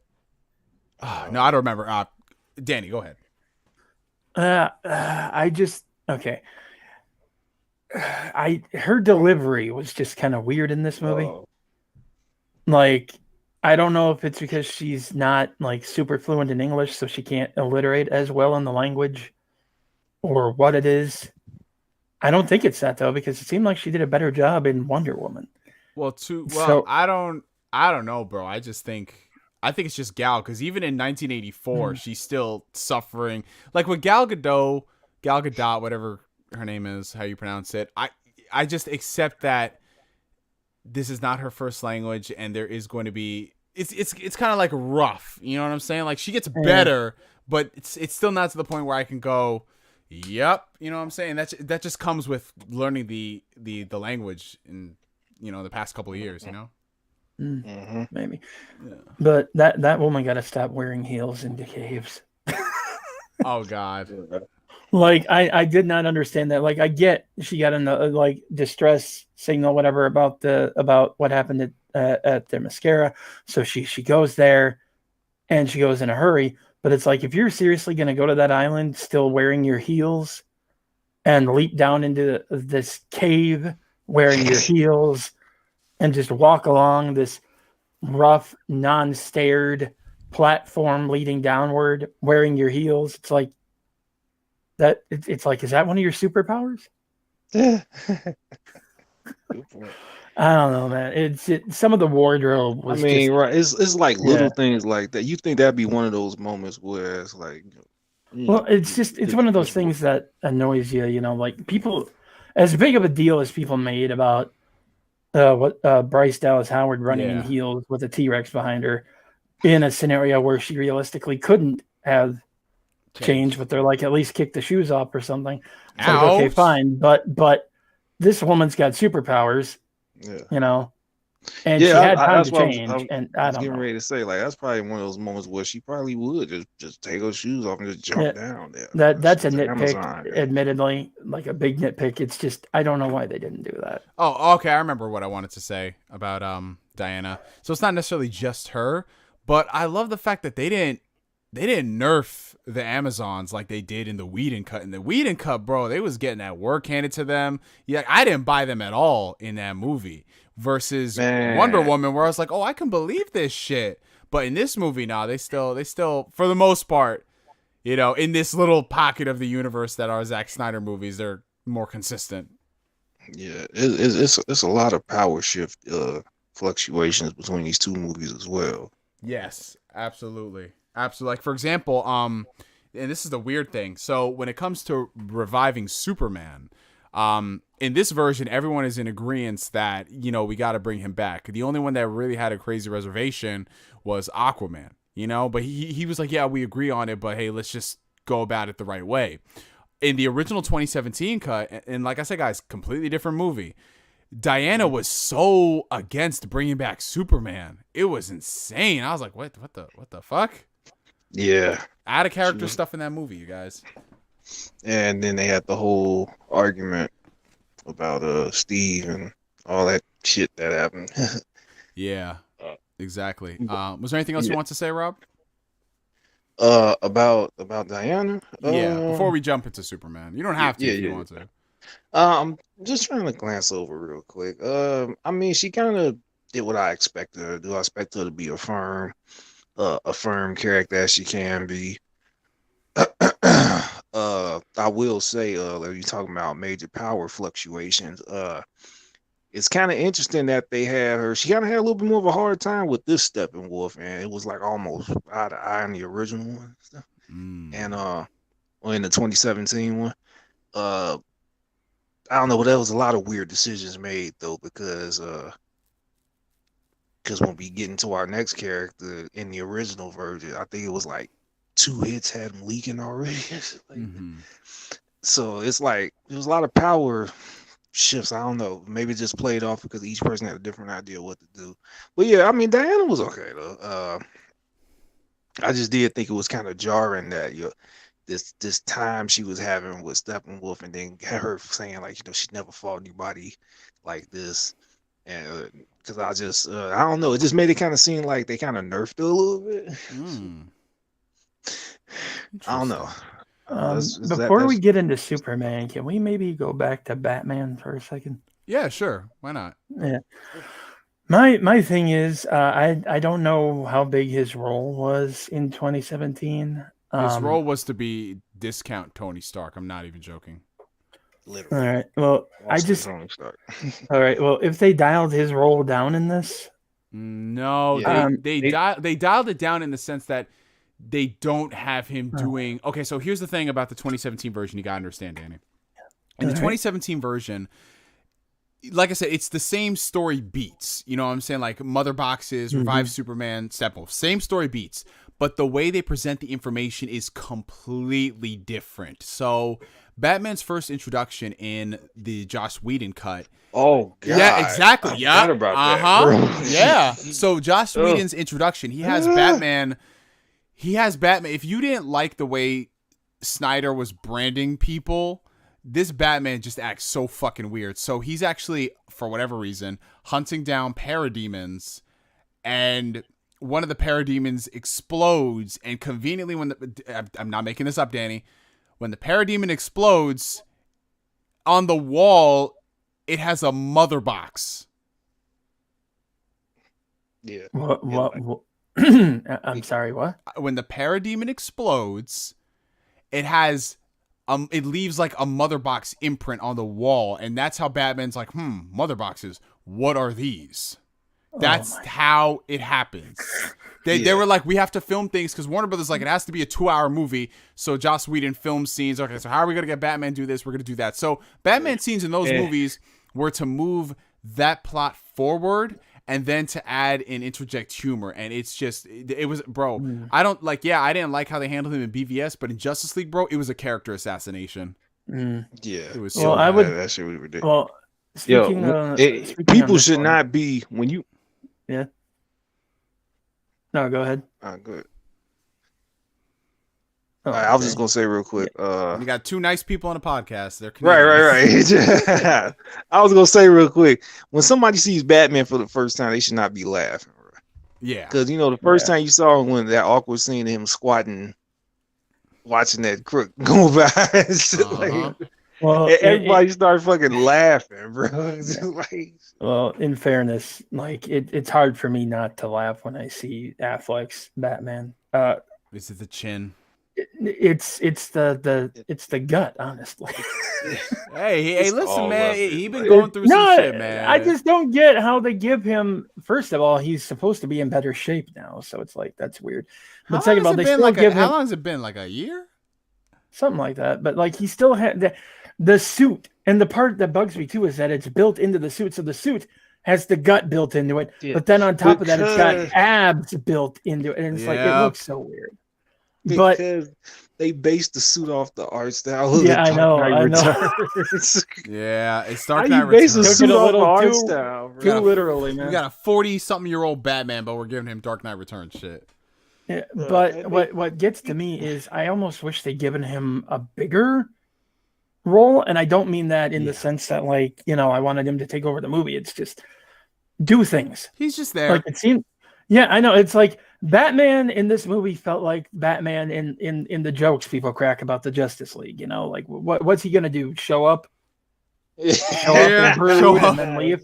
Like Chris, that's all Chris, he you did. need you need that clip, man. Yeah, Motherfucking driving. Ooh, just to get back to that. And Ah! like seriously though, what does he do? Like he almost never contributes to a fight except for when he gets a gun, which again is like one of the least Batman. But anyway, where we've already established this is kind of a. I guess thing this is for the him most now. realistic Batman we've had to date. Because what would he do? What would he Well, do? like even when he calls in his but tank, listen, even when he calls in his tank, Cyborg does better with it than him.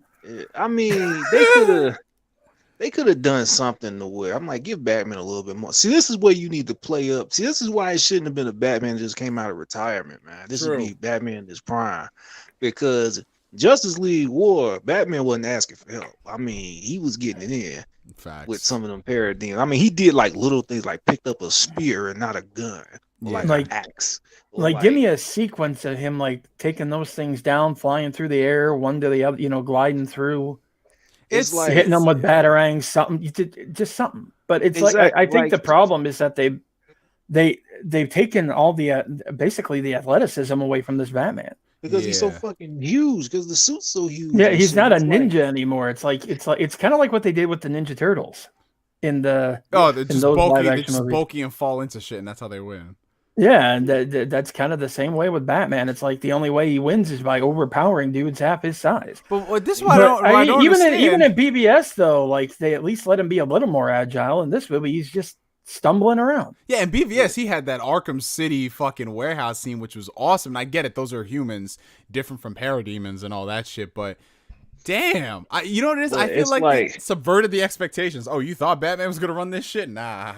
Well, I mean, I would expect the parademons to make him actually work versus like normal goons, but like let him do something, man. You think about it, like how to I will give BVS this.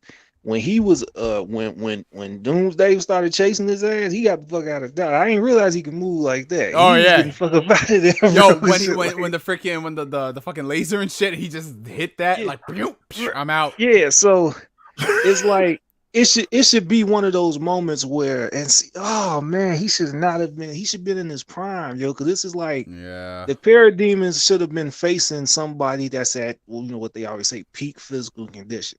Now, does that mean he's laying them out as hard as everybody else? No, but that definitely means he should be getting some bodies, though. Or at least have him doing more detective or something, just contribute more than he did. He basically his whole purpose is just to assemble the team and then be there for a cameo for something that's never gonna fucking happen, which we'll touch on later. But and the other thing that just give me something as small, real quick. Just give me something. I said it earlier. Just give me something as small as one of the parademons come up. They got us like a fucking a spear or something. He kills that one, takes it. Now he got a spear. He gets to show do some little boast. I just thought of something. That's kind of weird. So when Superman is revived, there's this scene, and it wasn't in the Whedon cut. There's this scene where he's getting ready to kill Bruce, and he's got like, you know, the heat vision, the lasers and all that. And Batman is able to block it with his gauntlets. And at first I was like, oh, come on, bro. But I'm thinking, wait a minute, this Batman, you know, he's been around the block. He knows how to develop technology. It would make sense that a Batman theoretically could make something that could withstand Superman. Okay, cool. I understand that. But why wouldn't he take that same logic and apply that shit to other extraterrestrials? Like, can we get anything else in his arsenal? You know what I'm saying? Yeah. Mm. Like, well, the other thing too about that is I always just chalked it up to, you know, Superman basically expecting it to be like a, you know, normal squishy person. And, you know, I could see him maybe being able to block that like for a bit with those. Yeah. But like it held its own, yeah.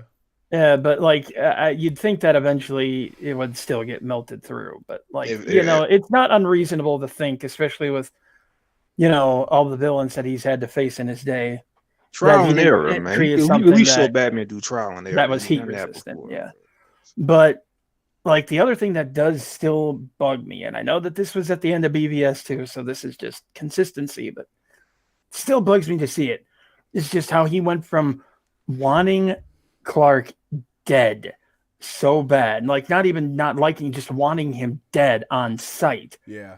To this almost weird reverence, like, you know, he died fighting beside me, you know, he was my friend, he was you barely knew him, and for most of the time you knew him, you wanted to kill him. Can we please stop acting like you lost your closest friend? Bullshit. A lot of this is something else we gotta get into. This is just there's a mountain of unearned shit pushed into these movies, bro. It's a mountain of unearned shit, and that's another thing that kind of just pisses me off. I'm kind of glad to know that it isn't just me. It isn't just what they just call comic extremists. There's a half of the DC fan base that just don't want anything to do with this universe no more. It's just because it's just things like this. There's a lot of unearned moments that have been. Once you do, you can't put the toothpaste back in the tube, man. Yep. Like. When you do it, that's it, bro. And that's the funny part about it, because we obviously they should have built this shit up. And with what I said earlier, how okay, so this is gonna sound really weird, maybe controversial. I would not mind if Zack Snyder if this is how he wanted to do the universe in terms of the story beats, like he wants to have a Batman who wants to kill a Superman. I'm okay with that. If you built up a Batman that has been through some shit. Snyder does this whole, you have to just infer that this stuff happened until I tell you what happened. And honestly, as a storytelling mechanism, that is one of the worst things out there. Like, why do I have to sit here and imagine what could be? Like, you as a storyteller should tell me this, especially something that's as straightforward as fucking comic books. I'm sorry. Like, straightforward shit is what we need. I don't have to infer that, oh, maybe the reason why this Batman is homicidal is because 20 years in Gotham and he's seen the worst of it and he lost to Robin and blah, blah, blah. Yeah. And the relationship with Superman, and I'm going to keep hammering this shit home because people don't understand it. Superman and Batman, let alone them, Clark and Bruce are fucking brothers. Yeah. The bond that these two have, the mutual respect for one another, if you were to build that shit up and then break it down, you're telling me that wouldn't be heartbreaking? Yeah. Like heartbreaking that, okay, maybe I could buy a Batman thinking this because he lost to Robin. If I had seen it, if they had built it up. And then the reason why he wants to fight so hard to bring back Superman is because I fucked up. At the end of the movie, he says he got Clark his house back because, I made a mistake. You don't feel that shit. He's like, yeah, he made a mistake because he was fucking stupid. If you were like, yo, like for real, it could be like a double meaning. Like, I made a mistake, yes, because I tried to kill you, but also because you were my brother and I broke that trust. Like that, like, Well, the other thing that gets to me too is I'd buy him being angry enough to want him or even just, Kryptonians in general to be neutralized as a threat. If we didn't then also have a lot of time pass and seeing Superman do pretty much nothing but good, and even then I could understand like wanting the kryptonite as like a backup thing, just in case. Like, I mean, in fairness, when Superman and Batman first met, at least after the post-crisis continuity, they didn't trust each other. They didn't even necessarily like each other. It was a respect and trust that had to build over time. And I'm fine with them finding ways to translate that in films.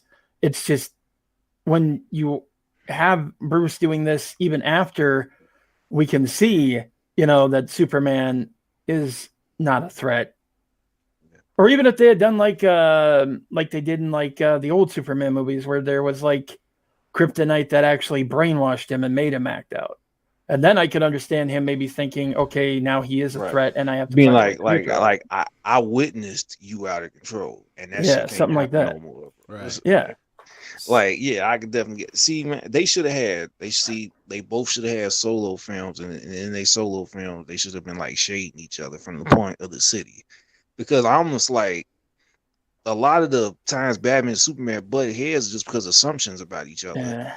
Yeah, but we're getting bogged down in the past here. Yeah, we are, and I mean, it is what's done is done. What's done is done, and I know some people are probably gonna watch this in the playback and be like, "Well, understand that WB did interfere with stuff." Yes, WB did interfere, but guys, remember, Batman vs Superman, for all of its problems, was the story that Zack Snyder said he wanted to tell. Like, yes, Warner Brothers probably said, "Hey, can you put Batman in there?" Probably. But still, that was the story he wanted to tell. That was the blueprint. Yeah. So, I mean, like, all they did, they told him what they would like for him to do. He chose how to do it. Exactly. He chose how to do it. And he himself said, "Why not?" I'm holding him to that why not shit. Like, remember, like, if you guys can trust Snyder's word on all the stuff happening with the Snyder Cut, you have to trust his word that this is the story he wanted to tell from Man of Steel to now. Like, you can't pick and choose, WB forced this, so that's why we don't have a Batman-Superman relationship like the comics.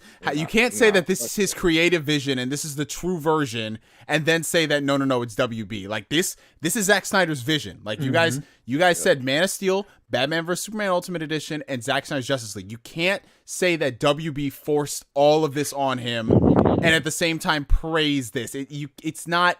You get what I'm saying? Like, I understand people want to do that, but it's not applicable. But anyways, moving on. We ain't giving no freebies over. Well, the same thing happened with Sam Raimi and Spider-Man 3, too. I mean, Sony, all they said was, we want Venom seated in here somehow. And he's like, okay, we're just going to stick him in the movie. And Right. But anyways, moving on to Superman.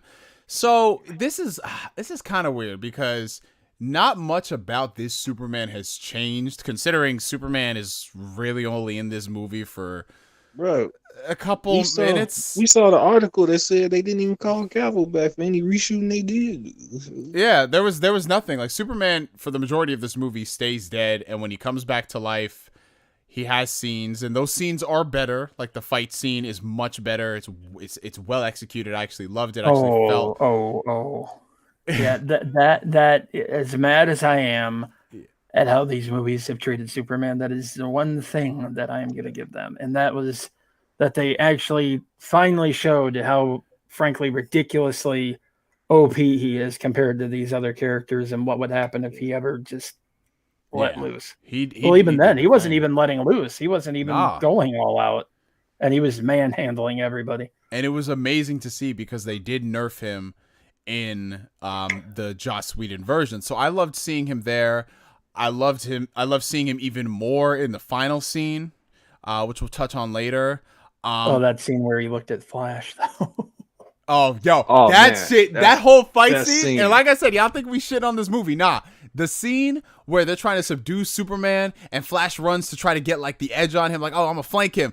And then he just sees Superman's head turn. That is one of the coldest scenes I've ever. I was like, yo. Love that scene. I love, too, the fact that they do establish that, Flash is still, faster. Like, you can tell that he's having to, struggle just a tiny bit to keep up. But the fact that he can still see him, even if he is seeing, like, a extremely fast blur. Yeah. Right. Yeah, it's like, that's still ridiculous. He has super peripherals. He's like, he saw him coming. I love that scene, man. Yeah. I love that scene just because of the old shit moment. Just like when he starts turning his head and Barry's eyes gets all big, like, he's never witnessed some shit like that before. Dude, like, what the hell? Yeah. One thing that does bug me though is just how fast they rush through him, like, recuperating from being frigging dead. Yeah. Yeah, like Like I said, y'all, 4-hour movie and shit still feels rushed. I don't know. yeah, it cut the music videos out, man. Just like cut the music videos, bro. So there is one thing, because we're gonna save all the stuff that happens in the final act for after we talk about the villains. Then we'll go into that to cap off. But there is one thing, and I think this is everyone's biggest issue with it. There's a moment in the movie that they threw in there purely for fan service. There's no type of narrative. It's not cohesive. It does not make any sense in the context of this Superman who's only been around, honestly, for what, a year? And we're talking about the black suit. Like, oh my god, I got a lot to say about that. So do I. So anybody who knows anything, who followed Superman, especially in the 90s, you guys know about black suit Superman, and you know what that means. There was this whole campaign, mullet for Superman, yada, yada, yada. But the fact that he has this black suit, why? Well, I mean, I could tell you why he had it in the comics, but yeah, okay. So you know what? Let's. We all know that. We all know that, but why is this there? Yeah, it's fan service, cool. But that'd be like if Spider-Man in Spider-Man Far From Home, the new suit he designed was the black suit. The symbiote suit. Exactly. No explanation. Yeah. Why? Just because. It would have been if Snyder so was easy. doing Spider-Man, he'd be wearing that motherfucker already. Yeah. It would have been so easy too to just adapt that plot point from the comics. You know, I'm back to life, but I'm not back at 100% yet. I need more time. You know, and put on the black suit because black absorbs sunlight more, and it helps power him up to full strength. You know. And that would especially make the tension in the fight better too, because he's having to go in there not at full strength. So, yeah. But nah, they don't do it. Nope. It's just there for edge. Yeah. Like it's just fucking ridiculous. I mean, even the Annie, did you watch the Return of Superman, the animated movie? The Reign of the Superman movie. I need to watch the new. Yeah, that's the one. Yeah. I haven't watched it yet, mostly because I'm a little disappointed that they tried to cram both arcs into one movie. But wait, didn't they do that with the first one? No, the first one. Okay, they did do a Death of Superman movie, an animated one. That was actually Superman Doomsday, and that was where they tried to cram it all into like one movie. Yeah. But then they did the Death of Superman, which was a proper adaptation of the first arc, and it was actually really freaking good. That shit was great, man. Well, it was written by Peter Tomasi too, who was writing. He wrote the Rebirth Superman. Oh no shit! And he had one of my favorite Superman runs. Honestly, he knows that character very well, so he adapted it really well. Yeah. So like, wait, who's talking? Danny, was you still? No, I pretty much said my piece because we're gonna save the final act, everything for its own thing. Yeah. But okay, all right. So, the black suit thing, like you could have easily just added that tidbit there of just, he needs it because his body's probably not 100% charged because he's been buried. He hasn't been getting all the sunlight. It's been a year. It writes itself, to be honest, when you say it out loud. Yeah. Like you've been buried, cut off from the sunlight. Your body comes back. You need a charge. Like he probably could have fixed that if he just took a dip into the sun. But being so ecstatic about being alive again, he never really thought about that. And I mean, I think even in the 90s version, he couldn't fly no more. No, because there's two things to it. There's the in story and the out story reason. In story, he didn't have all his powers back because he needed to be charged. He was cut off from the sun. Mm-hmm. In fact, I think he had to use a jetpack at first to fly. He had a motorcycle. Yeah, I remember. He had a jetpack. He had all that shit. And outside of story, this is where the dumbass comic trial and error. They wanted to try to make Superman. I don't even know what the hell you want to call it. They tried to let's try to do something different with him in the 90s, man. So that's when it's like most people remember the mullet out of everything else. They remember the mullet. Mullet for Superman.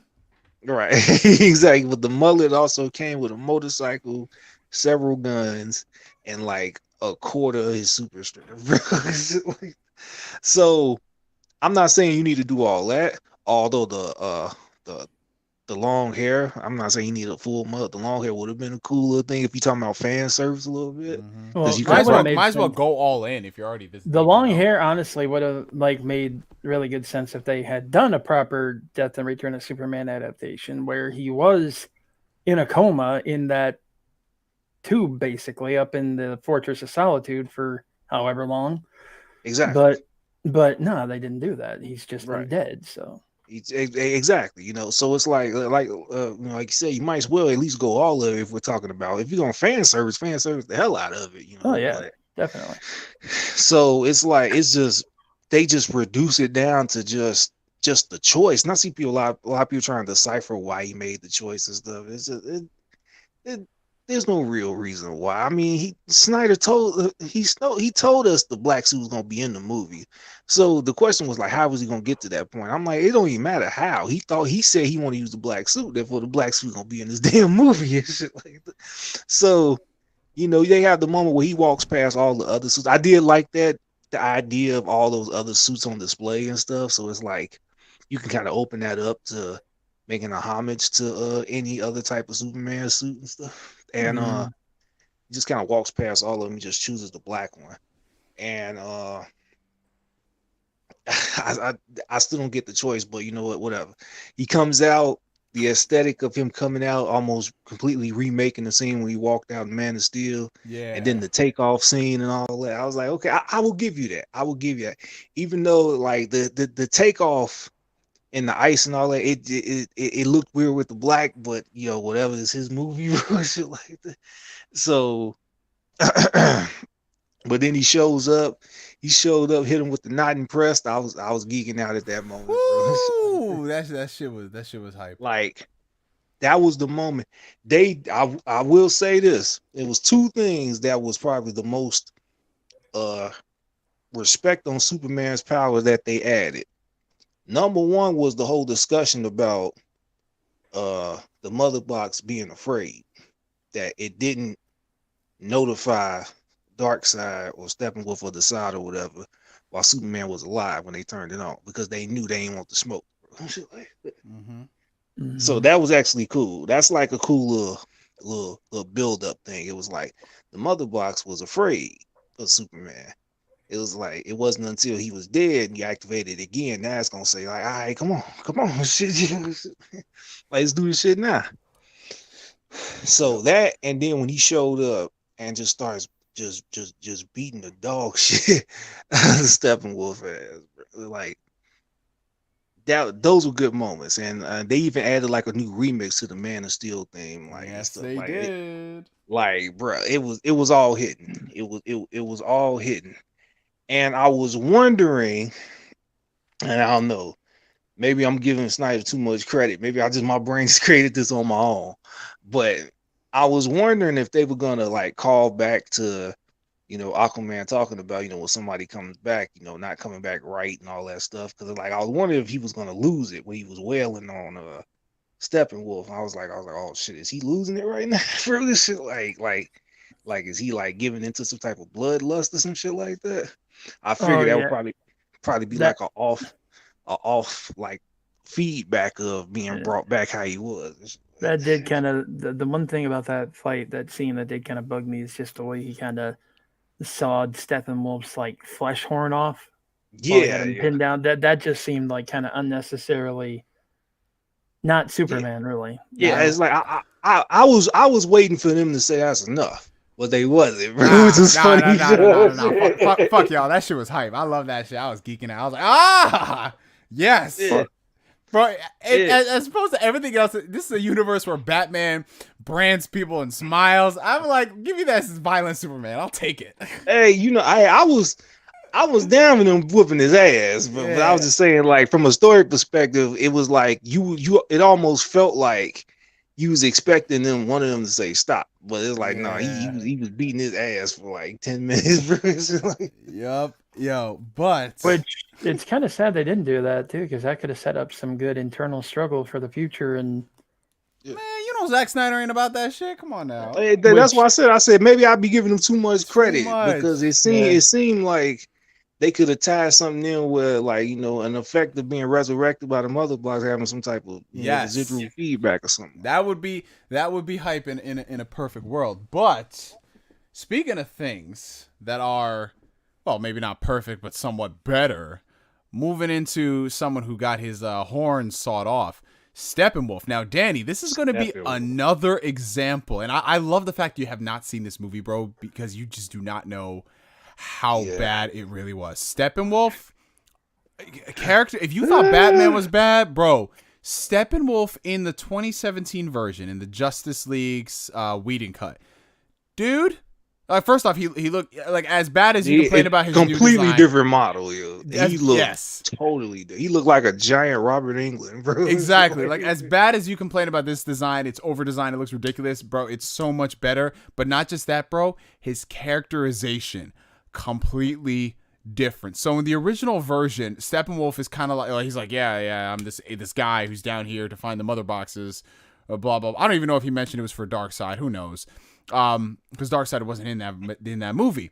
But Steppenwolf, dude, he's got this bro, I'm not even joking. I'm not even trying to hype shit up to shit on that movie. But he's got this weird fixation with the mother boxes, and he refers to them as mother.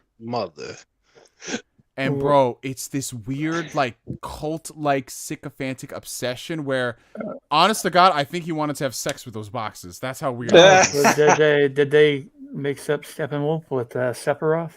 Yeah, shit. Honestly, bro, hey, it's not too far off, bro. Steppenwolf in that version was so bad that first off, he was not menacing, he wasn't imposing. This Steppenwolf, I wouldn't say he's like menacing or imposing, because he is still a lackey, but he's still a much better character by comparison, and he doesn't have that weird obsession with the boxes. In this version, Steppenwolf is an agent for Darkseid, and he's basically, and this is, I know you agree with me on this shit, Rob, but you kind of feel bad for Steppenwolf in a sense where That man in debt, bro. Yo, he's in debt to Darkseid. He owes him 50,000 worlds, and he's just trying his best, and that's not good enough for Darkseid. And I don't know what it is. I feel like all the budget of this remake went towards Steppenwolf's face, because, bro, he looks so, you could tell he's sad, bro. I was like, damn, I feel bad for him. That man, they dropped that 50,000.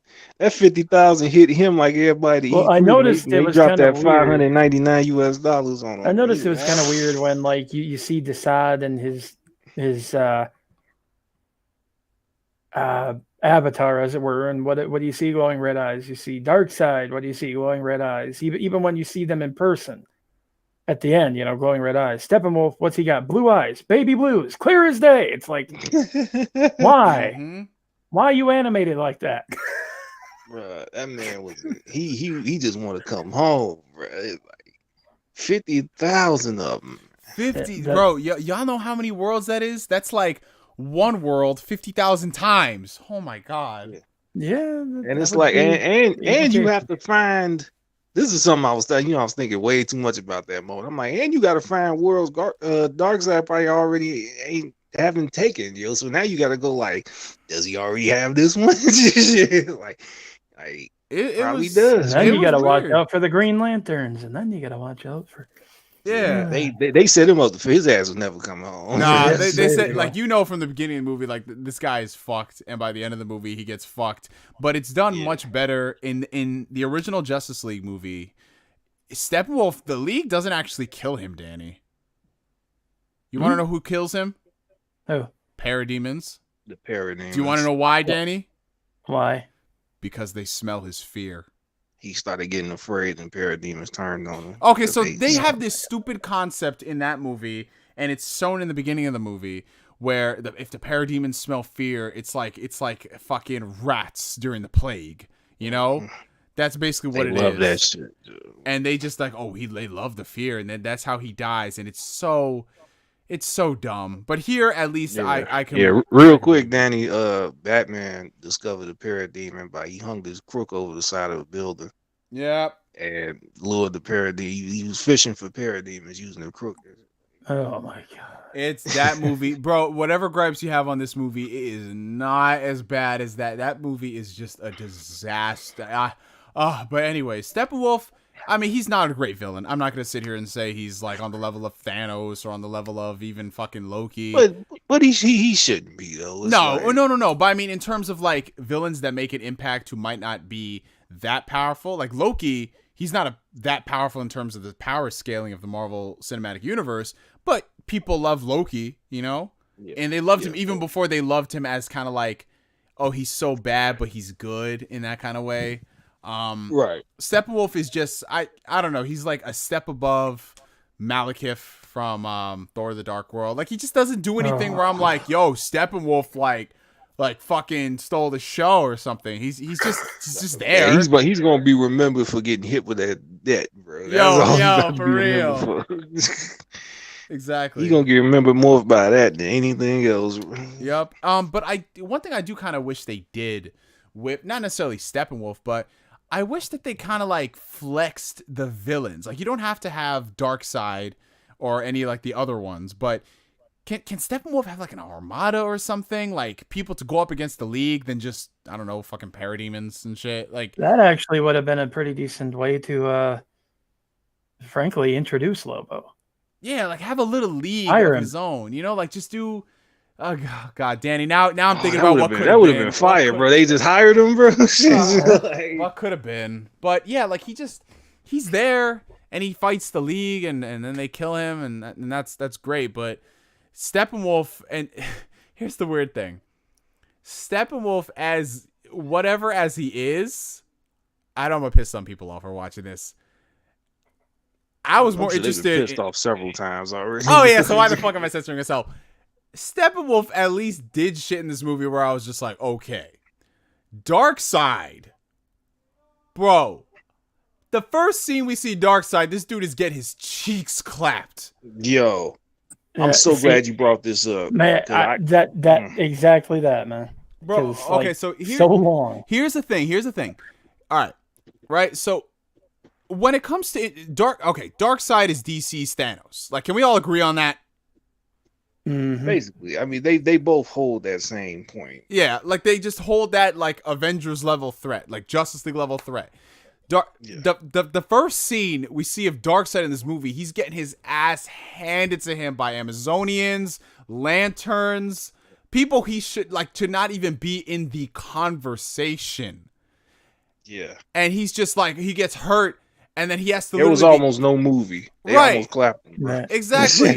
Like they had to carry him away. Imagine if man passed out. Dude, the first time we see Thanos in action, right? Not Thanos as in like we see him talking to somebody. I'm talking in action. Thanos wrecked the Hulk. He killed half of Asgard. He brutally murdered Loki in front of Thor's eyes. And that's like, damn. That's how you do a fucking villain. It's only been 5 minutes. I hate this guy. I don't fear Darkseid other than the fact that he's got a deep ass voice. That's it. Like nothing about Darkseid made me go, yo, man. That I gotta say though, the voices that's the one thing that I like hated the most about that trio. Oh my god, the voice distortion just. It doesn't sound like intimidating. It sounds like, do I need to replace my speakers? That it sounds like it sounded like my speakers were blown. Like that's actually a good point. Right. So Darkseid, I don't and that's the thing. Yeah, people say, "Oh, well, wait till you actually see him in combat, then he'll be great." It's always this waiting shit. Like it's always this waiting shit with DC, bro. Like, sometimes you just need one interaction. Like I don't care.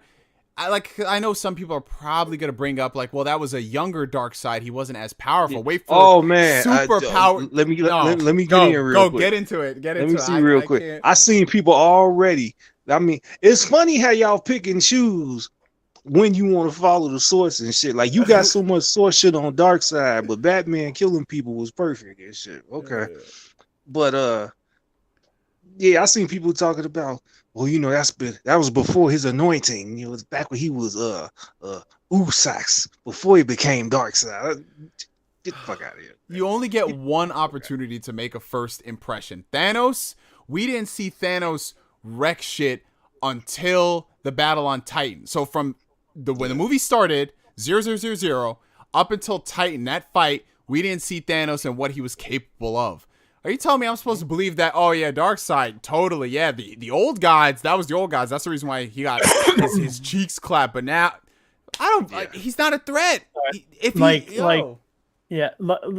for comparison, if you had had a scene in like the MCU where a younger Thanos, before he like augmented himself or what have you, assuming that Thanos augments himself in the MCU like he does in the comics, went up against, say, Odin or Thor or something and just got his butt like absolutely manhandled to the point where he had to retreat and go into hiding, and that's why he's operating from the shadows. Would you still be intimidated by him to the same degree you were? Like, and I mean, I just find it hilarious too how everybody sat there crapping on Thanos about how, all he does is sit in that chair, or he was scared to come out when Odin was alive, or when Hela was alive, and he waited until they were gone to make his move. And I'm like, he was making moves before that. He just got tired of everyone else being incompetent and made them himself. Exactly. But if you had seen him get his butt whooped, even if he came in Infinity War and did the exact same stuff, would you be as impressed by that? Would that have your jaw on the floor the way it did? No. Is that you had a visual of him getting his ass bodied. I'll say this, like Marvel, they made that 6-year wait to get this nigga out the chair. They made that shit worthwhile because everyone was like, yo, Thanos, that guy. So I know people want to get into power scaling and, oh no, you can't compare Marvel and DC. Guys, we're talking, this is not even Marvel and DC. Yeah, you see, listen, goalpost shit. When we're talking about, when we compare the MCU, we're not comparing Marvel and DC. We're comparing storytelling, basic 101 storytelling, and how you make an impact. Like, okay, here, another example. I'm going to go ahead and say this right now. I'm going to say it right now, real quick. I'm just going to say, get used to a lot of people that don't know calling Darkseid a Thanos ripoff. And don't get butthurt. Don't death threat them. Don't do none of that shit. They don't know. All right, so here's a perfect example, right? I'm a big James Bond fan. I love those movies, right? When you first saw in Casino Royale, when you saw Mad Mikkelsen's character on screen for the first time, you knew this dude wasn't anyone to be fucked with, right? In Skyfall, when you saw Silva come on screen, even though he didn't do anything crazy in the first scene, you can tell that there's something off-putting, and then you see the next scene, holy crap. That's what we're talking about. We're not talking about Marvel and DC in terms of their power scaling, so you can't compare them. This is basic shit. Like, come on, guys. Come on. Yeah, like, see, but that's the shit that always happens. Like, the goalpost starts getting changed, the discussion starts getting changed. That's not what we're talking about. We're talking about presentation of the big bad. We're talking about storytelling decisions, and we're talking about all that. All right. I'll give a good example, especially since this is kind of a teaser for our next topic. When Vegeta showed up on Earth, if you had seen him before he showed up on Earth and just wrecked everybody's stuff, if you had seen him before we saw him on alien planets, just, being generally imposing, if you had seen him back when he was under Frieza and you had seen him, for say, cower in front of Frieza, show deference to him, be scared of him, would you have had that same impact of, holy crap, when he came to Earth and just completely manhandled everybody? Not at all. If you had seen Nappa scared of Frieza, or even scared of Vegeta, instead of being almost chummy with him, would you have had the same holy crap moment when he powered up and just had them shaking in their boots? Or would you already know that, they're like small fish? Nope. I mean, it's about impact. It's storytelling impact. Yep. And it's not about how DC handles things. It's not about how DC handles things versus Marvel. It's about how this movie handled things. It's not a good first impression for your big bad. Mm-hmm. Yep. If I remember correctly, Chris, you watched it more recently than I did. Didn't they put Steppenwolf in that fight, didn't they?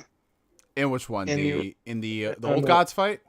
Yeah. I believe so, but to be fair, bro, it's a 4-hour movie, and I only really remember the last hour. That's what happens when you have a 4-hour movie, you guys. Yeah. Like It's like I'm just trying to remember. I think in the Joss Whedon, I think they put Steppenwolf in that flashback fight. It was like they probably did, yeah. It's yeah. Like I think I was like, well, yeah, we obviously know he a lackey, so it's like I think they put him in there instead. If I Can I remember just correct. say one thing though? yeah. That is actually one thing, if that's the case, where I think the 2017 movie would have made more sense with the ending of this movie than this movie does.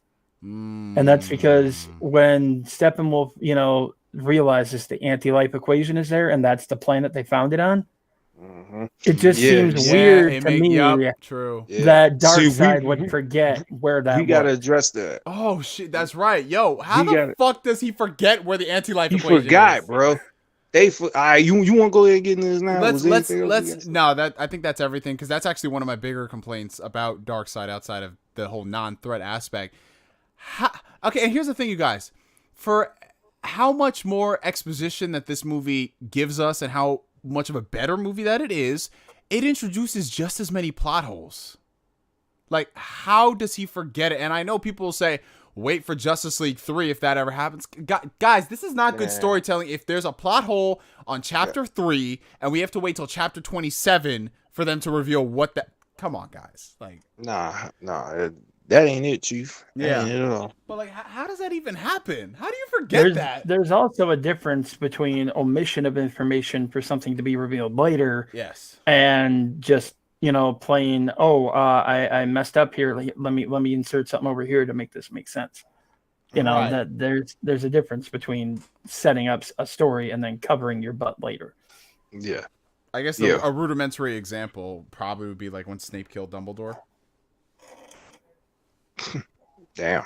I mean, honestly, like, yeah, we didn't know what was happening. We're like, wait, why would he kill Dumbledore? What the fuck? Is he evil? Then you find out in the next book, oh, okay, maybe. That's interesting. Obviously, it's a very rudimentary example, but that's the probably one of the most common ones that you see thrown around. Hashtag read other books. Anyway. Exactly. Yeah, I mean, hey, I'm just saying, listen, we got to dumb it down for some people who just, they need examples for shit. I can't bring up fucking...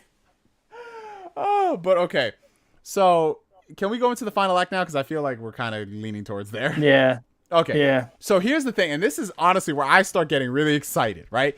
The final act of this movie, and again, to bring Danny up to speed, when they go up against Steppenwolf in the Joss Whedon version, it's literally, hey guys, let's go fight Steppenwolf, and that's it. They literally just go, zoop, fight Steppenwolf. It's like 2 minutes long, and then that's it.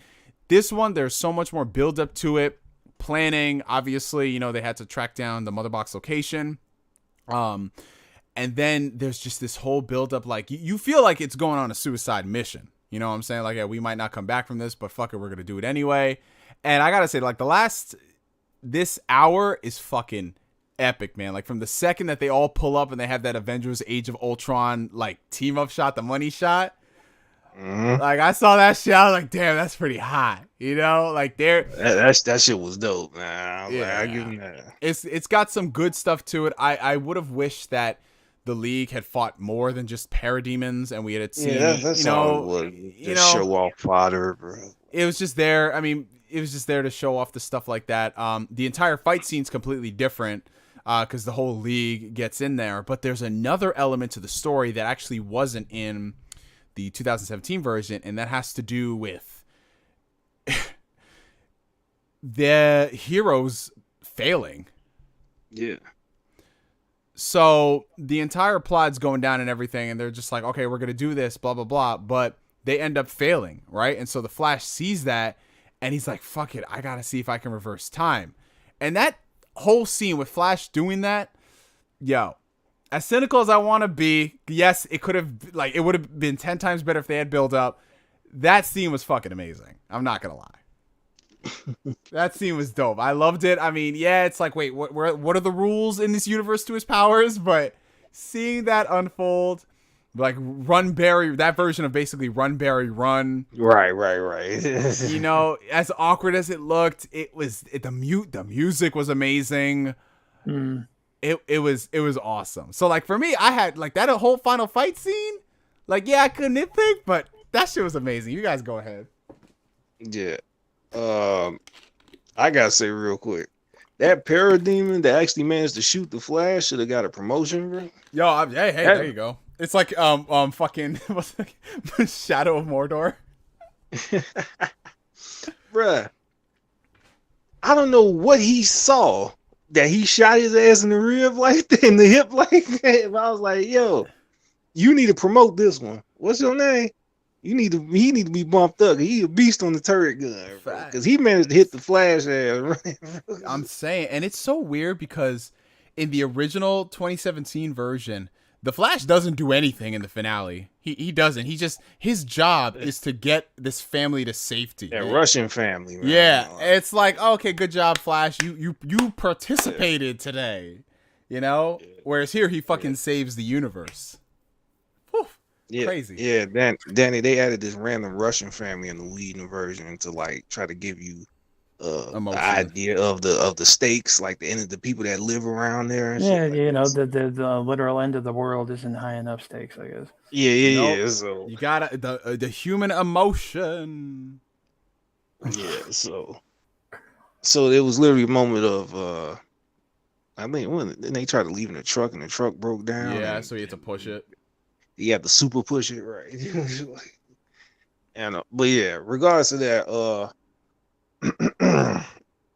yeah, that scene of but I get it. The one thing I will give credit to is the very real reaction by Barry from getting shot, because that shit seemed like, you know, that was the type of pain he ain't ready for. Yeah, like that shit hurt him badly, and it's like it was his first real like war wound and shit like that. Well, I mean, I'd give him that there. It's just he does get shot like earlier in the movie too. All right, he did. And it's like, both times it's the way he does it. It's this weird squealing whine that he does. Yeah. And he like hams it up, and it's like, I get like, you know, that hurts. I do. And it burns on top of that because it's like a plasma shot, but it's at the same time, it's like, I don't know. It's one of those things where, like, I get he's in extreme pain. It's just his delivery of how he's in extreme pain is obnoxious. It's I not do much to raise his stock, I'll say. I mean, and on the likability scale, anyway. All right, and you know, and it's crazy that, you know, he ends up missing his cue, and he couldn't run and touch Cyborg, and therefore they actually fucking failed. Portal, everybody got obliterated. That shit was crazy. they all fucking died, bro. Like, obliterated, and he had to, you know, they said got to break the rule, got to run everything back. So it's like, damn, I just thought about it. Like, the whole fucking Justice League just died. Bro, they just died for a moment. Literally, man, it's crazy. Shit. So he had to go and he had to go and rewind everything, and I mean, he went and he swam back through time. I mean, that's just my running joke. I was like, that motherfucker was swimming. He running on water. They said Aquaman was the fastest swimmer, bro. Hell no. So Oh, all the other Flashes who know how to run right. I don't know. I'm trying to think. I'm trying to think, because maybe I was, because I start thinking about shit like how he runs. I was thinking, did they just like, did they tell Ezra Miller to run and that's what they got? Or did they say, Ezra Miller, run as fast as you can, and as fast as you're running, that is how you are going to look in this movie? So literally, it looks like he's so exhausted when he's running. You know what I'm saying? It looks like a tire run. Yeah. Right. Ezra, run like you have a helmet on. Oh boy. Damn. Bro!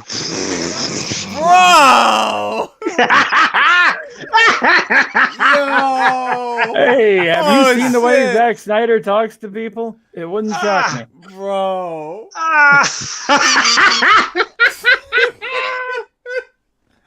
Yo! I know we're about to be 3 hours in, but damn! But no.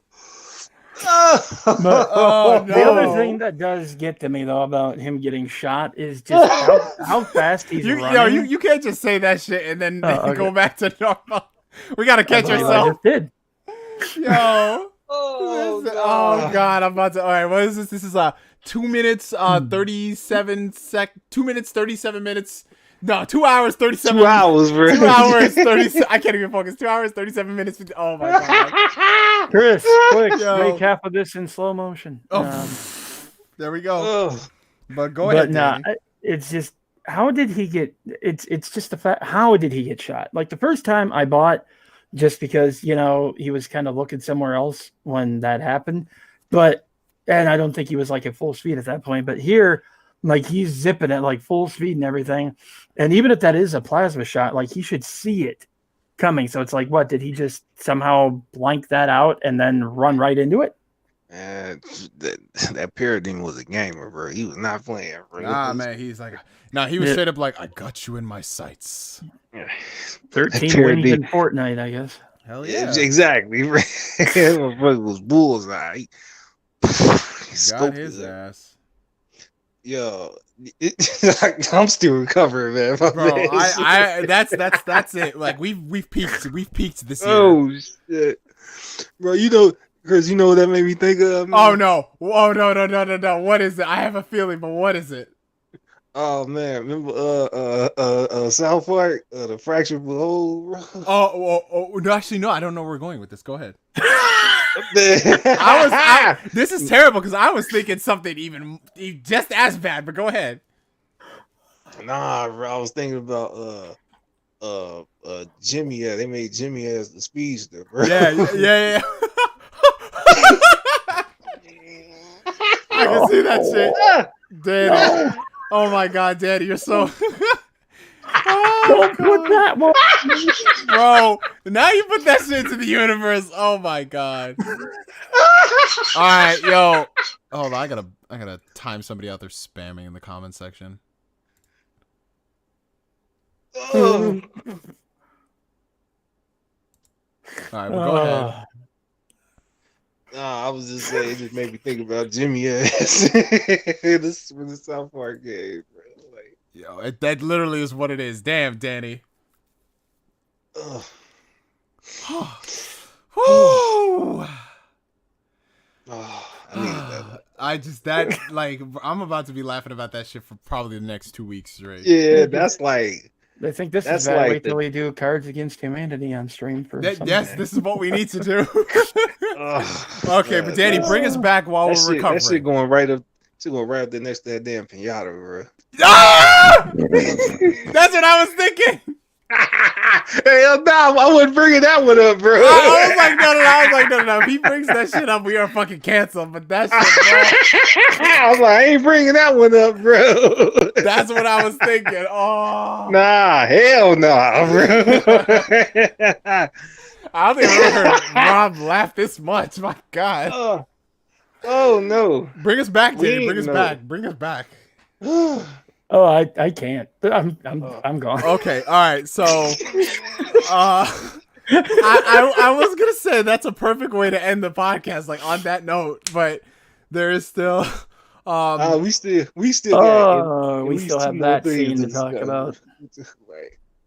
Which scene are we talking about? Are we talking about? Oh yeah, okay. So you guys want to go into that or? Anything to really say about how they ended up resolving everything? I love the ice breath. That shit was tough. Oh yeah, that was cool. It's about time they kind of just work that in there somewhere. I had a feeling I was like, he just gonna fucking do it one day, and he's just gonna be a thing. Yo, Nick, you gotta go back and you gotta watch the playback for that shit. When this stream is done, bro, go to 2 hours 37 minutes and start from there, Nick. Start from there, bro. Oh my God.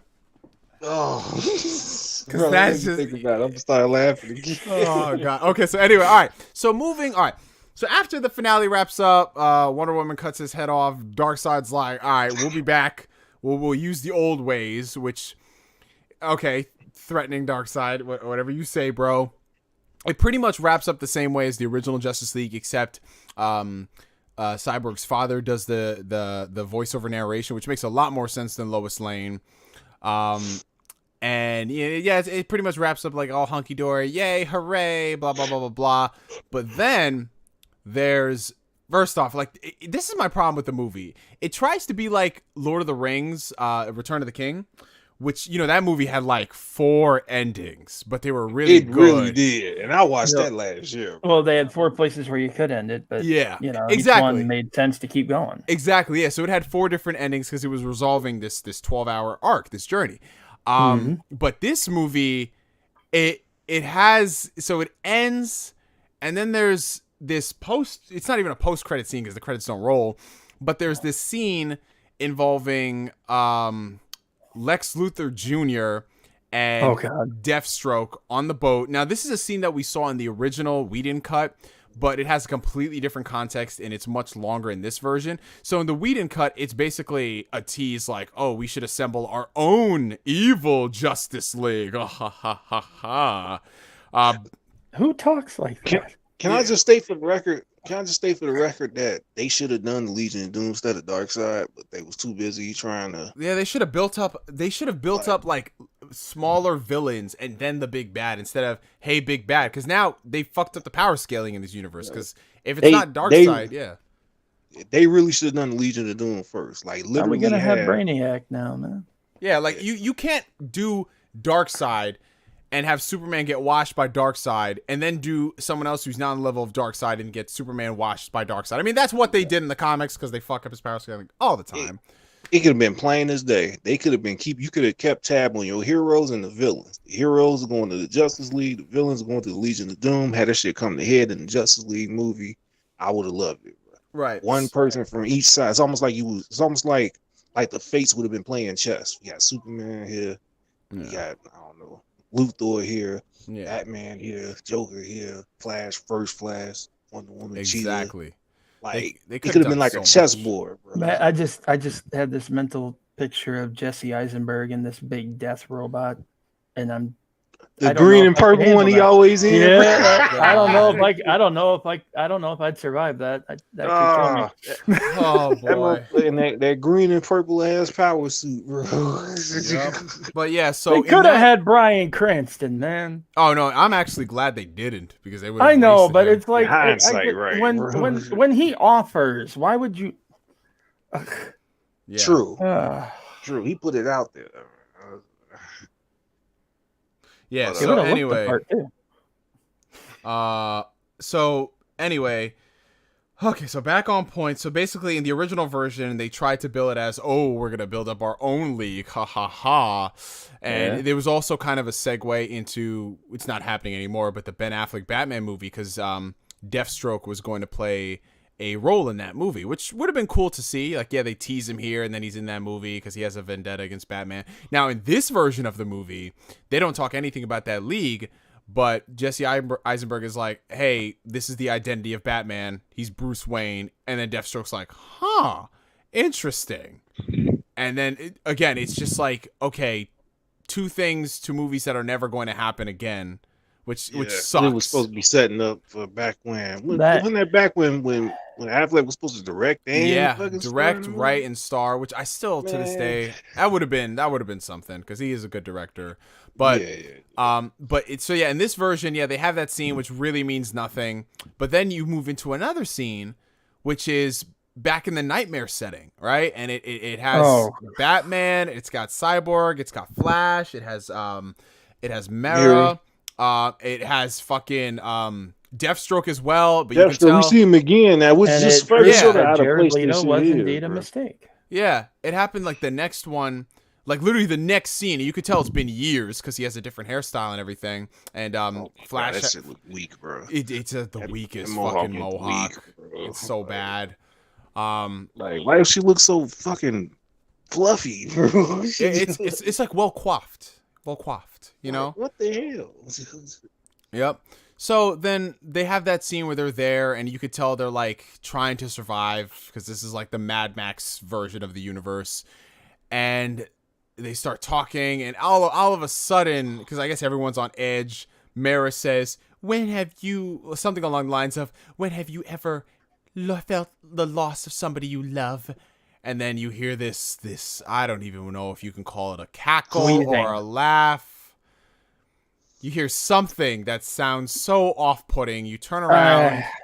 It's Jared Leto, Joker, and he has his first dialogue, his first scene conversation with Batman in this universe, basically mocking Bruce, saying, oh yeah, he's lost people. He's lost a father, a mother, an adopted son. Oh my God, look at that. It's Robin. Basically, this whole scene is there to confirm that, yes, this Joker did kill Robin. You're never going to see it. You're never going to understand why. You're just going to have to infer because, hey, it happened in the comics, guys. No weight, no stakes. Another unearned moment. It's not earned. Gas, right? And they're trying to bill it as, oh, Bruce, you're not going to kill me. I'm your best friend. Nigga, we don't know who the fuck you are. Don't call yourself his best friend. You know? And then he had to nah, you don't get the piggyback off. He had to make it weird, too. Yeah, he cracked a gay joke. He cracked a gay sex joke, which I'm like, bro, the Joker is many things. He wouldn't do that. You see, that's what I'm like. See, that's what Joe fucking Joker gonna be known for. Not for the weak ass laugh. Well, see, that's because of that. Tattoos and shit is because of shit like that. Well, see, that's because they're going with the weird interpretation of the Joker basically being quote unquote in love with Batman. And they're talking like literally in love, and it's like, dude, it's just it's so off-putting. Even in Suicide Squad, then they have him sitting on Common's lap or some shit like that. It was so fucking weird. Like, it's off-putting, and it's not a good. So here's the thing: the Joker is a very unsettling character. I think everybody can agree to that. When you read the comics, different interpretations of the character in animated form, movies, he's offsetting. He's unsettling. He's off-putting. This version, it's literally the most superficial type of uncomfortable. It's uncomfortable because, bro, why are you doing that? That's like the most basic way of making somebody uncomfortable, right? So then they have this scene, and they're going to have a truce because they have to unite against evil Superman and yada, yada, yada, all this Knightmare stuff that is just, it's not earned. That's the part I didn't get, because it's like, didn't Mara like ask him, why did you bring him? Yeah.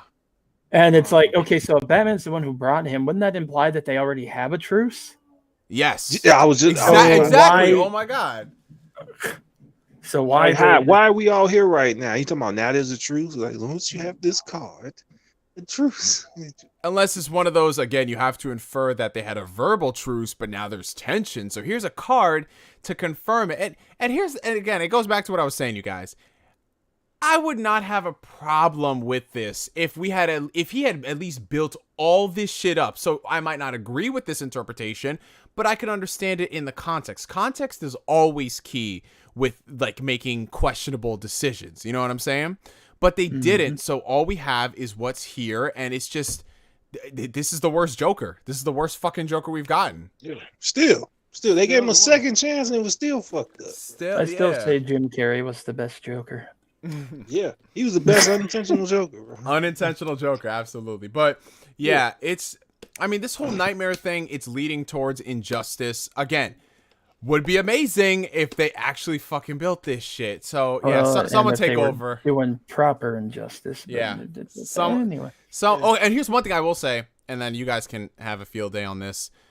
One of my biggest fears with Superman in this universe, obviously, despite the fact that he's not Superman. He isn't Superman. Like, he's still Clark Kent.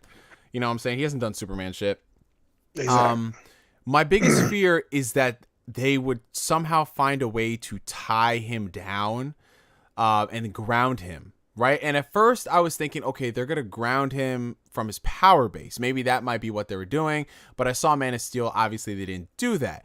But there is another way that you could actually ground a character and ruin everything about him. And that has to do with his unintentional over-reliance on Lois Lane. In the Joss Whedon version, they made Lois Lane be the person who can stop Superman, right? And I was like, okay, Snyder did this too, but it was not that bad. But then you get this Knightmare scene, and that whole Lois Lane is the key. The fact that she died is what tipped Superman over. And I'm like, oh my God, come on, dude. Yeah.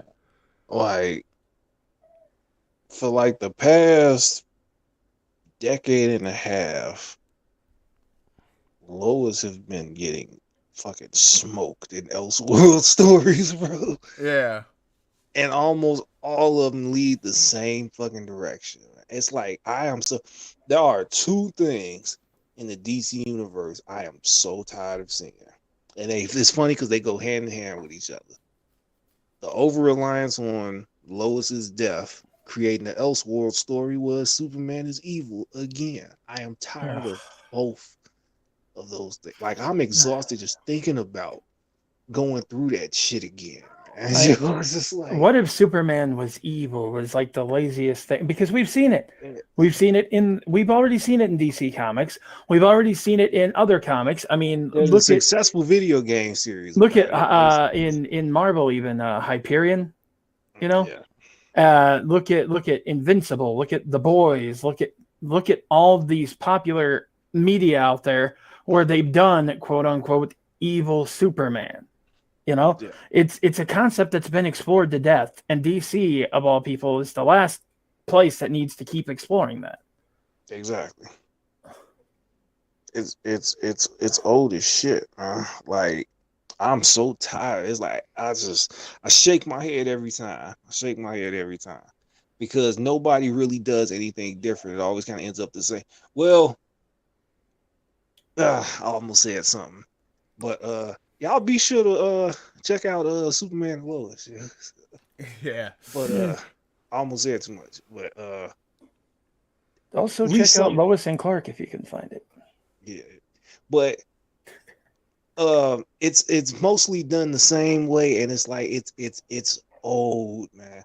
It's like to the point when I see Superman floating there and his face is shadowed out and his eyes are red, and I know more than likely he's looking at another hero or something like that. It's like I'm done, man. I'm done with this shit. It's just like, but so to go back to the whole Knightmare thing of so let's just go ahead and be clear. Lois gets killed, Superman goes fucking berserk.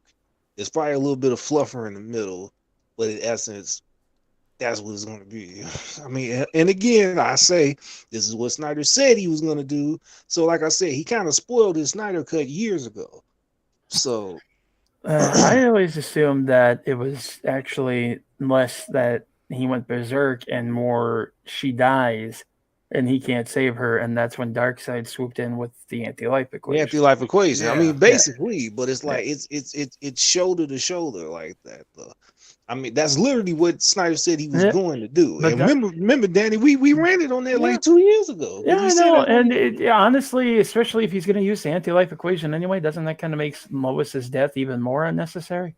So here's the thing: you have to infer everything in this universe. Everything. Because why not? You have to infer that Superman was way too powerful to be affected by the anti-life equation, but in this temporary moment of weakness, due to Lois's emotional duress, yeah, he was sitting there, and then Darkseid's jackpot. Right now, yeah, and it's just. Yeah, why are we at it? Why don't we just put a big ass M on Superman's forehead? Might as well. Hey, listen, I would have been like, yo, we gonna do a legit evil Superman story where he actually goes to the dark side. That could be interesting. Like, if Snyder was, I would have rather he did a legitimately evil Superman story, built that shit up. That would have been different. That would have been awesome. This shit right here, no. Yeah, let me speak why Injustice blew up like it did. There you go. Talk it. And real quick, Injustice blew up because it raised some points a lot of people probably didn't think about. Batman has an exposed relationship with the Joker. He knows what the Joker does. The Joker has done horrible shit to get him to break, to get him to kill him. And Batman knows he's not going to give him what he wants. He's not going to kill him. He's going to fight through all this bullshit. He captures him. So as a fan, if you're not paying attention, you would assume everybody reacts like that to the Joker. But it's like, but what happens when the Joker does something horrible to somebody else that doesn't have those tolerances towards his bullshit? So therefore, you can almost say that when it comes to willpower, or internal control, Batman is stronger than Superman when it comes to that internally, when it comes to shit like that. Superman, something so catastrophic happened where the Joker tricked him into killing Lois and his unborn child. And the same time that happened, nuked Metropolis. The man broke. And so what happens when the Joker breaks someone that's Superman's level of strength? Oh, everything got fucked up. And what does Superman do? He flies through the prison, comes through the wall, throws Batman out the way, and rams his hand through his chest and through the Joker's chest. And it's like, it's supposed to show you that Superman's not dealt with someone that could be that monstrous. Like, yeah, there's the monsters you can beat up and shit like that, and there's ones that are visibly dangerous that you can probably stop. But then there's a monster that made you kill your loved ones and then nuke the whole city that you love. Superman, he couldn't handle that. So that is at least vastly different from just someone else killing Lois and him just taking it out on everyone. To me, it's like the subtle thing of him doing it versus somebody else or something else doing it takes the story in a completely different direction. If y'all can get where I'm coming from with this. Yeah, absolutely, bro.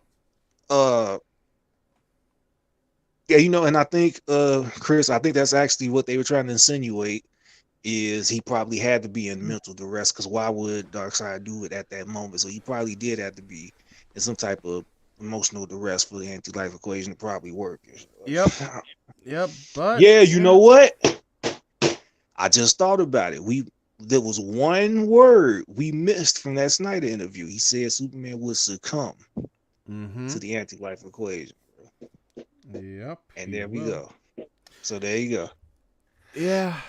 So unless there was anything else you guys want to add on to that, there's one more scene we got to talk about. Yeah, I will just say that the whole Knightmare thing it's so random now, and it's like you could. This is one of those things with just Snyder once again just throwing shit in there. Just he wanted to have the Joker in there. He wanted to add something to the Knightmare scene. That's why they put it all the way. It didn't need to be all the way the fuck at the end like that. No, he specifically added this shit just like he did. This man gassed up seeing Jared Leto as the Joker again.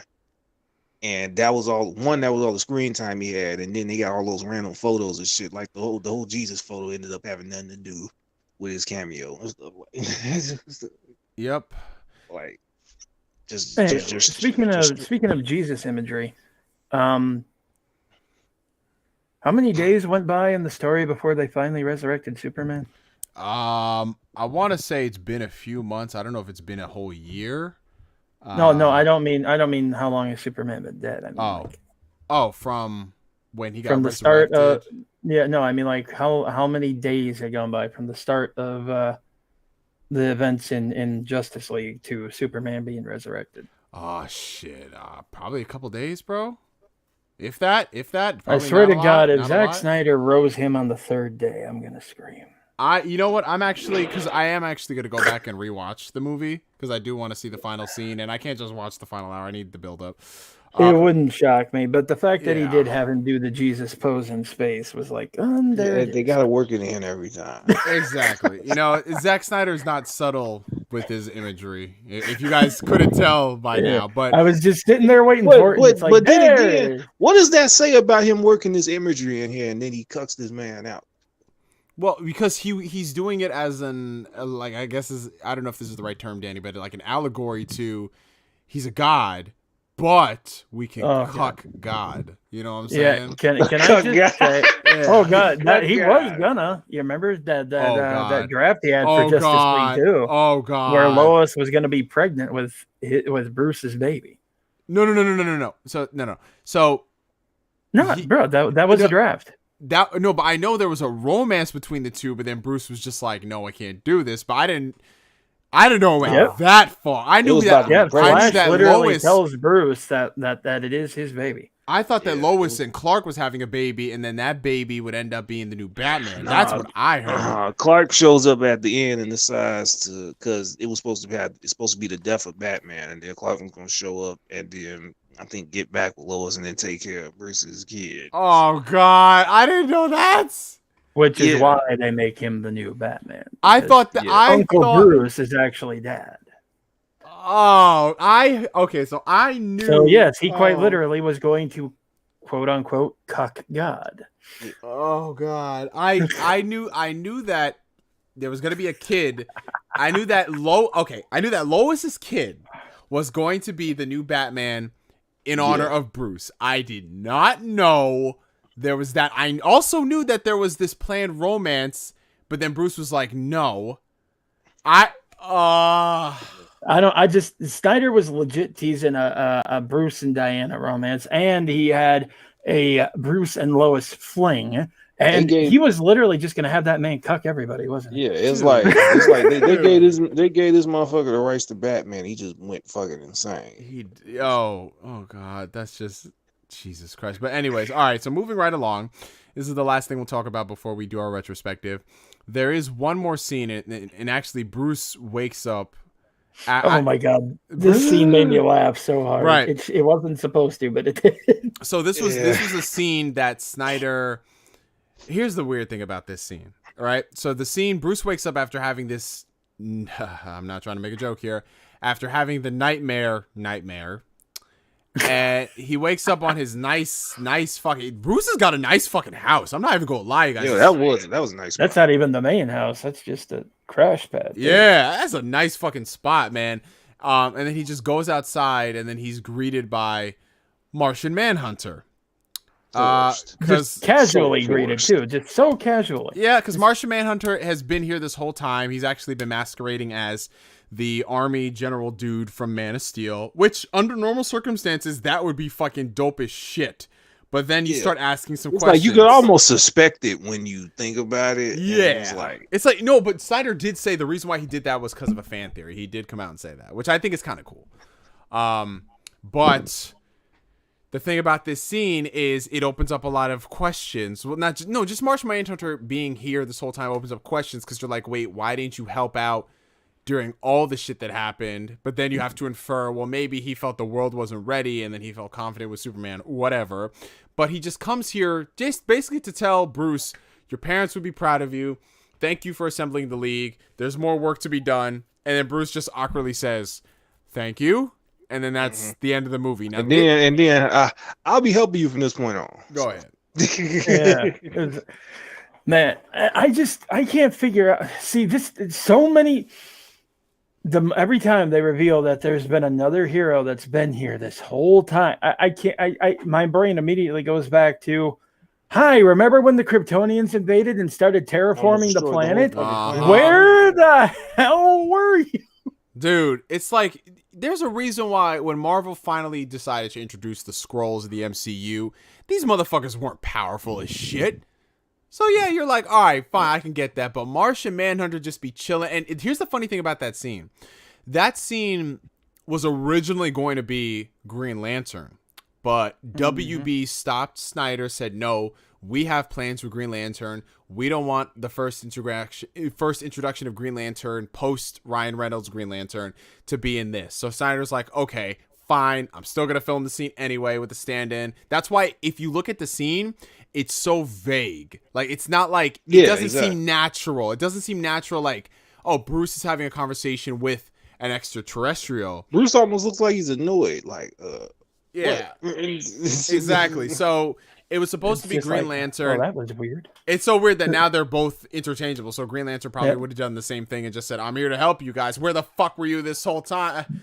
And that gets into the problem of stakes again too, because when you're going to have villains who have to show up who have to be able to deal with Superman and Wonder Woman and Aquaman and Cyborg and friggin' Martian Manhunter. Yep. Who, like, Yeah. Y'all ever seen that? Y'all ever seen that comic panel where he screams out, "I'm just as strong as Superman."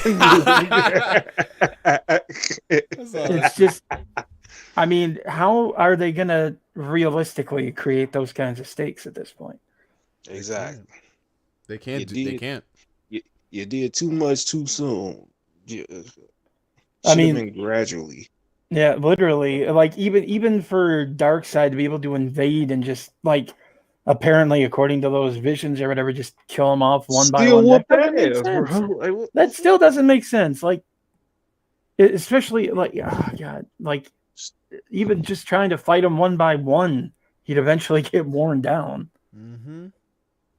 Right, like still managed to whoop ass. Like, I And get it crap. if he went for Superman first and then did that, but according to the vision, he kills them first and then goes for Superman. Yeah. And Yep. then you can't forget, we ain't talk about it, but in the Vision, Cyborg had Superman floats past holding the Batman mask, and a lot of people keep talking about the Joker card ripped in half, and it's like, what the fuck they got to do? We ain't found out what that meant until the damn later on, bro. Shit like that. Yep. Well, I think that basically wraps up everything, you guys. So now we're gonna bring everything full circle. Zack Snyder's Justice League.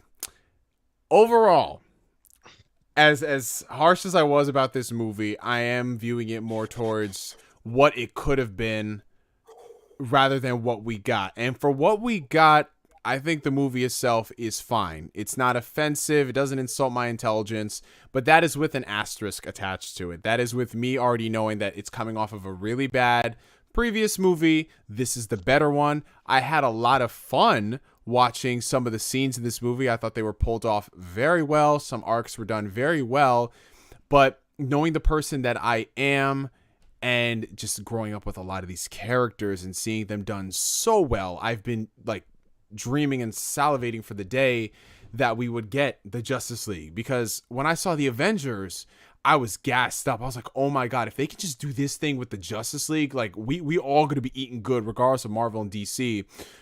And that's what disappoints me the most, because I think out of the three of us, I was the most positive towards the Snyder Cut. Like, I'll go back and rewatch it again at some point. But it's forever going to be tarnished and tainted as this movie that this universe that blew its load way too fast when they didn't need to do that. And it is going to be that movie that will forever divide the fandom. Like, yeah, a lot of people are fans of the Snyder Cut. There's a lot of people who weren't fans of Justice League who are now fans of the Snyder Cut. I would include myself in that. But this isn't something that you want for your universe. You don't want it where half the audience loves it, half the audience hates it. That doesn't make your movie bold. That doesn't make it, you're not better by being divisive with your storytelling. Like, you can be different and that can be great. But as it stands, you're always going to have this contingent of fans who are going to like it and some who aren't. So that's why I don't, like, if someone loves this shit, I'm like, cool. If someone hates this shit, cool. Because neither side is really wrong. You know what I'm saying? And I think that's the biggest problem that this is going to have going forward. If this gets a continuation or if it doesn't get a continuation, it's just like, I don't know. I'm still going to have this suspicion that we could have had so much more. We could have had a Superman, Batman, Brotherhood, and then it could end up in a fallout. We could have had them build up the like all the Justice League villains and then do Darkseid. We could have had all this shit, but just to blow your load in whatever way Snyder wants to tell the story, it's forever gonna be a black eye on DC, as much goodwill as this cut has garnered. Rob, what do you think, bro? Yeah, I think you hit the nail on here. I think too much damage has been done, both internally and externally.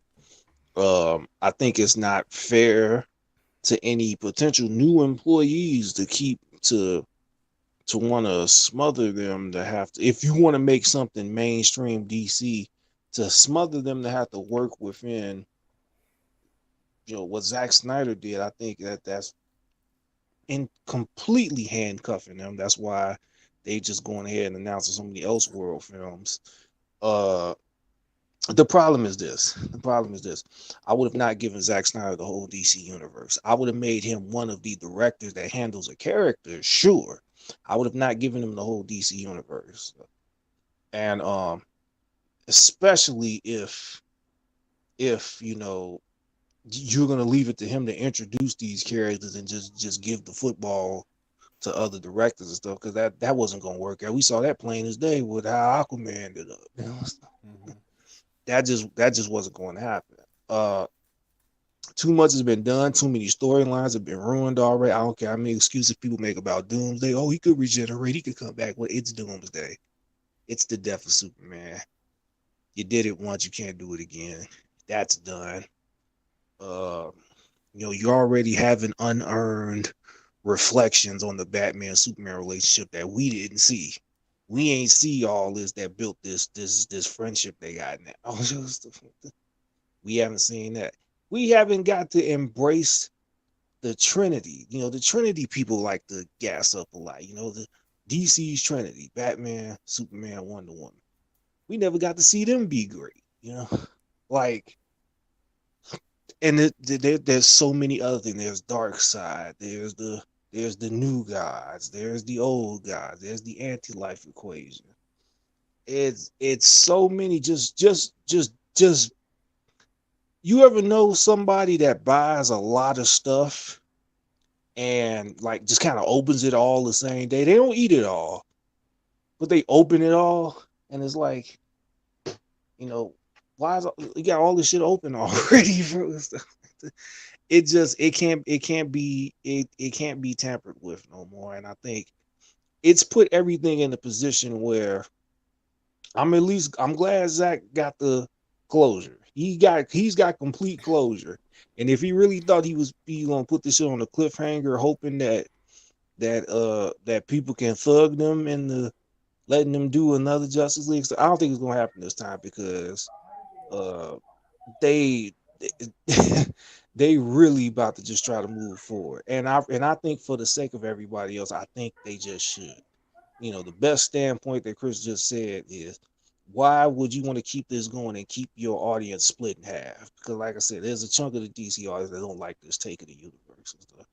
So they're better off trying to move in the future, trying to rebuild and stuff like that, because I think just too much. Just too much was used already. It's time to start over. That doesn't mean actors need to be fired. Anybody that would like to stay could stay and should. They should not be getting rid of Cavill, because I still stand by, like, depending on what they do with him will dictate will I even watch DC movies in the future even more, because seeing him again as Superman just rekindled that thing of, y'all didn't give this man a fair shake.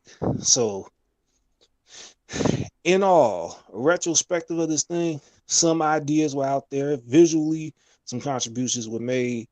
A lot of weird decisions were made, and I think it's time to start over. It's time to rip that sheet off and look at the clean white sheet you got and just rebuild. I'll leave it like that. Danny? Well, there's not a whole lot left I can say that hasn't already been said. Honestly, it's this movie. I am glad that he finally got to realize his vision. There's no more excuses. There's no more what ifs. There's no more whatever. It's just all laid out on the table, and he can be judged accordingly. If you liked it, you liked it. If you didn't, you didn't. But at least it's his vision. So I'm sure that's cathartic for him, and I'm glad that he finally got to see that through. And I also did notice that he managed to include some billboards in there regarding people who need help if they're feeling suicidal, and I'm sure that still weighs on him heavily. And I thought it was great that he did that, and I do genuinely feel for him that happened to his family. But that being said, I have to kind of look at this as a movie, and I can't take everything into account that happened behind the scenes, because that's behind the scenes and that's not the movie. And now that this is his vision, I have to look at it as his vision, and I gotta say, I'm not super impressed. There is some really cool stuff in this movie. There is, and I will admit as much. Very cool stuff. But being perfectly blunt, there's also enough problems in this movie that I just cannot, in good conscience, say that this is a film I recommend people see. Oh great, the dogs are going to go off now. Of course they are. I cannot recommend people watch it per se. It's just, I mean, Danny, do you got some hot dogs around or something? no, the dogs are just acting up because the kids are acting up out there. I don't know. Call the Flash. Maybe he can help you with that problem. It's just overall so much. I think the biggest issue with me is that there is some cool stuff in here. And that, by contrast, makes the stuff that's just blah or bad that much more painful. Like, there's so much potential here. You know? There is potential in here. And it's just blown. You know? There's so much that could have been done, so many ways that this could have been tweaked here, tweaked there, genuinely better. I will say that it's, from everything I've heard, certainly a more competently made film than what came out before. I will say that it's a genuinely better movie than Batman v Superman. It's probably his best work in the DC universe since Man of Steel. But that's also, considering the bar. In fact, I'd honestly say it's probably the best DC movie I've seen since Man of Steel. Fair. But, I mean, considering the bar, again, that I don't know, man. It's just, this movie really left me feeling very conflicted, and in some cases actually reopened some old wounds. So I just can't say that I enjoyed it. But if nothing else, hopefully people can move on, and hopefully at this point DC will stop just trying these scattershot movies and get serious and actually try to do something cohesive again. I agree. Well said, gentlemen. Can I say one last thing real quick? Yeah, go ahead, brother. This is the one point I was getting ready to make that I completely forgot at the end. I'm glad I remember now.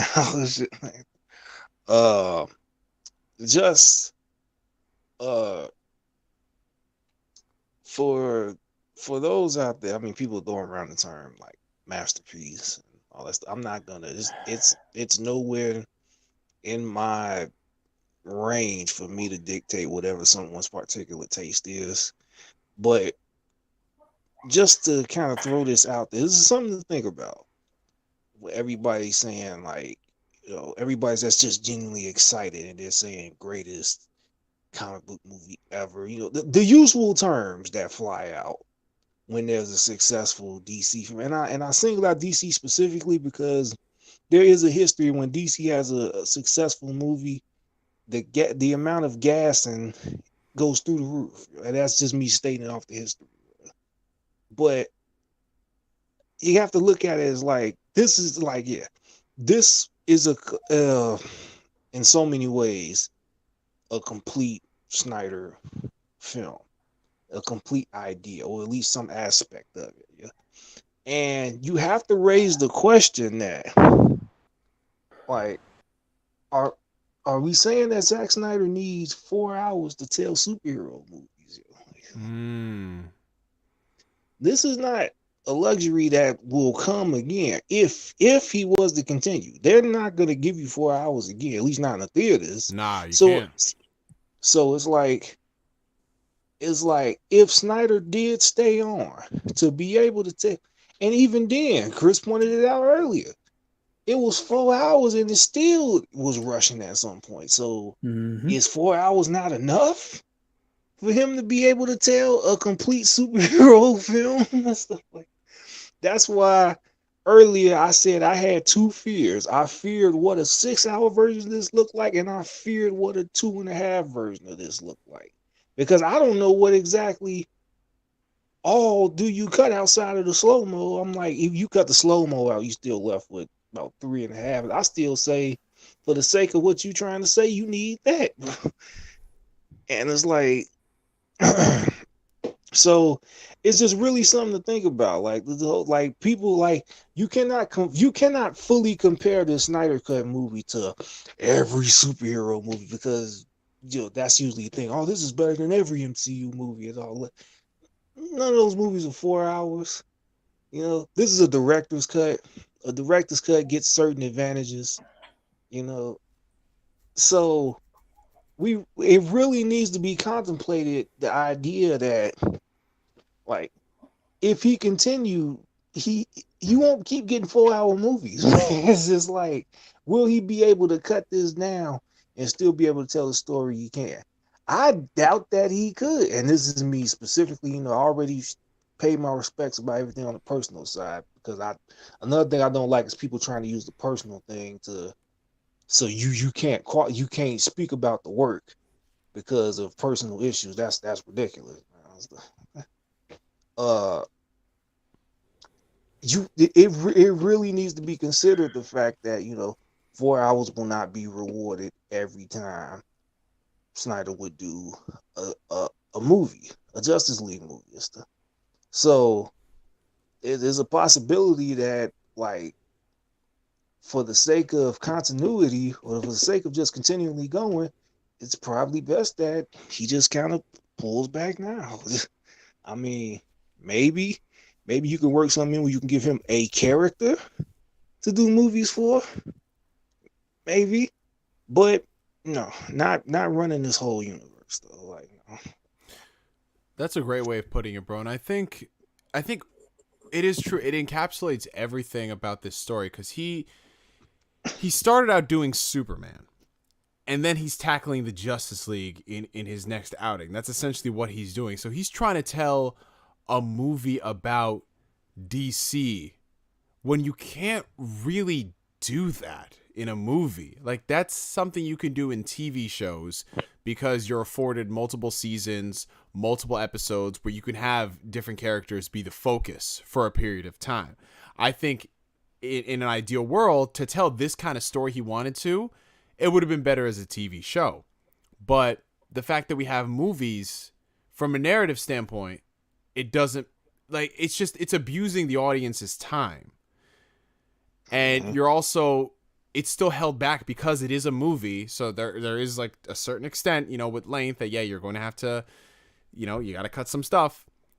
And it's just, you can't tell this kind of big overarching story with all of these multiple characters without either it being a TV show or you doing the groundwork by doing multiple movies. Like, if he did if they had this universe and he started with Superman and then he directed Justice League and then he led that into Knightmare, maybe make it like a 2-parter, like 2 3-hour movies, I think people would be okay with that, because, hey, we got the foundation out of the way and this is this story we're building up to. But you go Man of Steel, which is origin, Batman versus Superman, which I still don't know what kind of movie that is, and then you have this Justice League movie. It's just, it's gonna feel awkward. It's like, how do you, like, yeah, Iron Man is an Iron Man movie. Captain America's a Captain America movie. Even Civil War is still a Captain America movie, though it has Iron Man in it. But you can tell what's an Avengers movie and what's a solo film. And with this, it's like, I don't know. Maybe Snyder, he could have been better suited as doing something else. And I mean, still to this day, if he is, because you never know what can happen. Stranger things can happen. A year ago around this time is where we heard rumors and rumblings that maybe the Snyder Cut might be happening. And with the success of this, who knows? HBO Max might cut him a check and say, hey, create new content for us. And whether that's another Justice League movie, whether it's that Injustice movie, or whether it's a solo character, who knows? We'll have to see. But go ahead. I'm gonna be perfectly honest, based on what I saw in this movie. I really think that maybe Superman wasn't the best fit for him. Maybe honestly, that maybe they should have let him handle Cyborg's movies.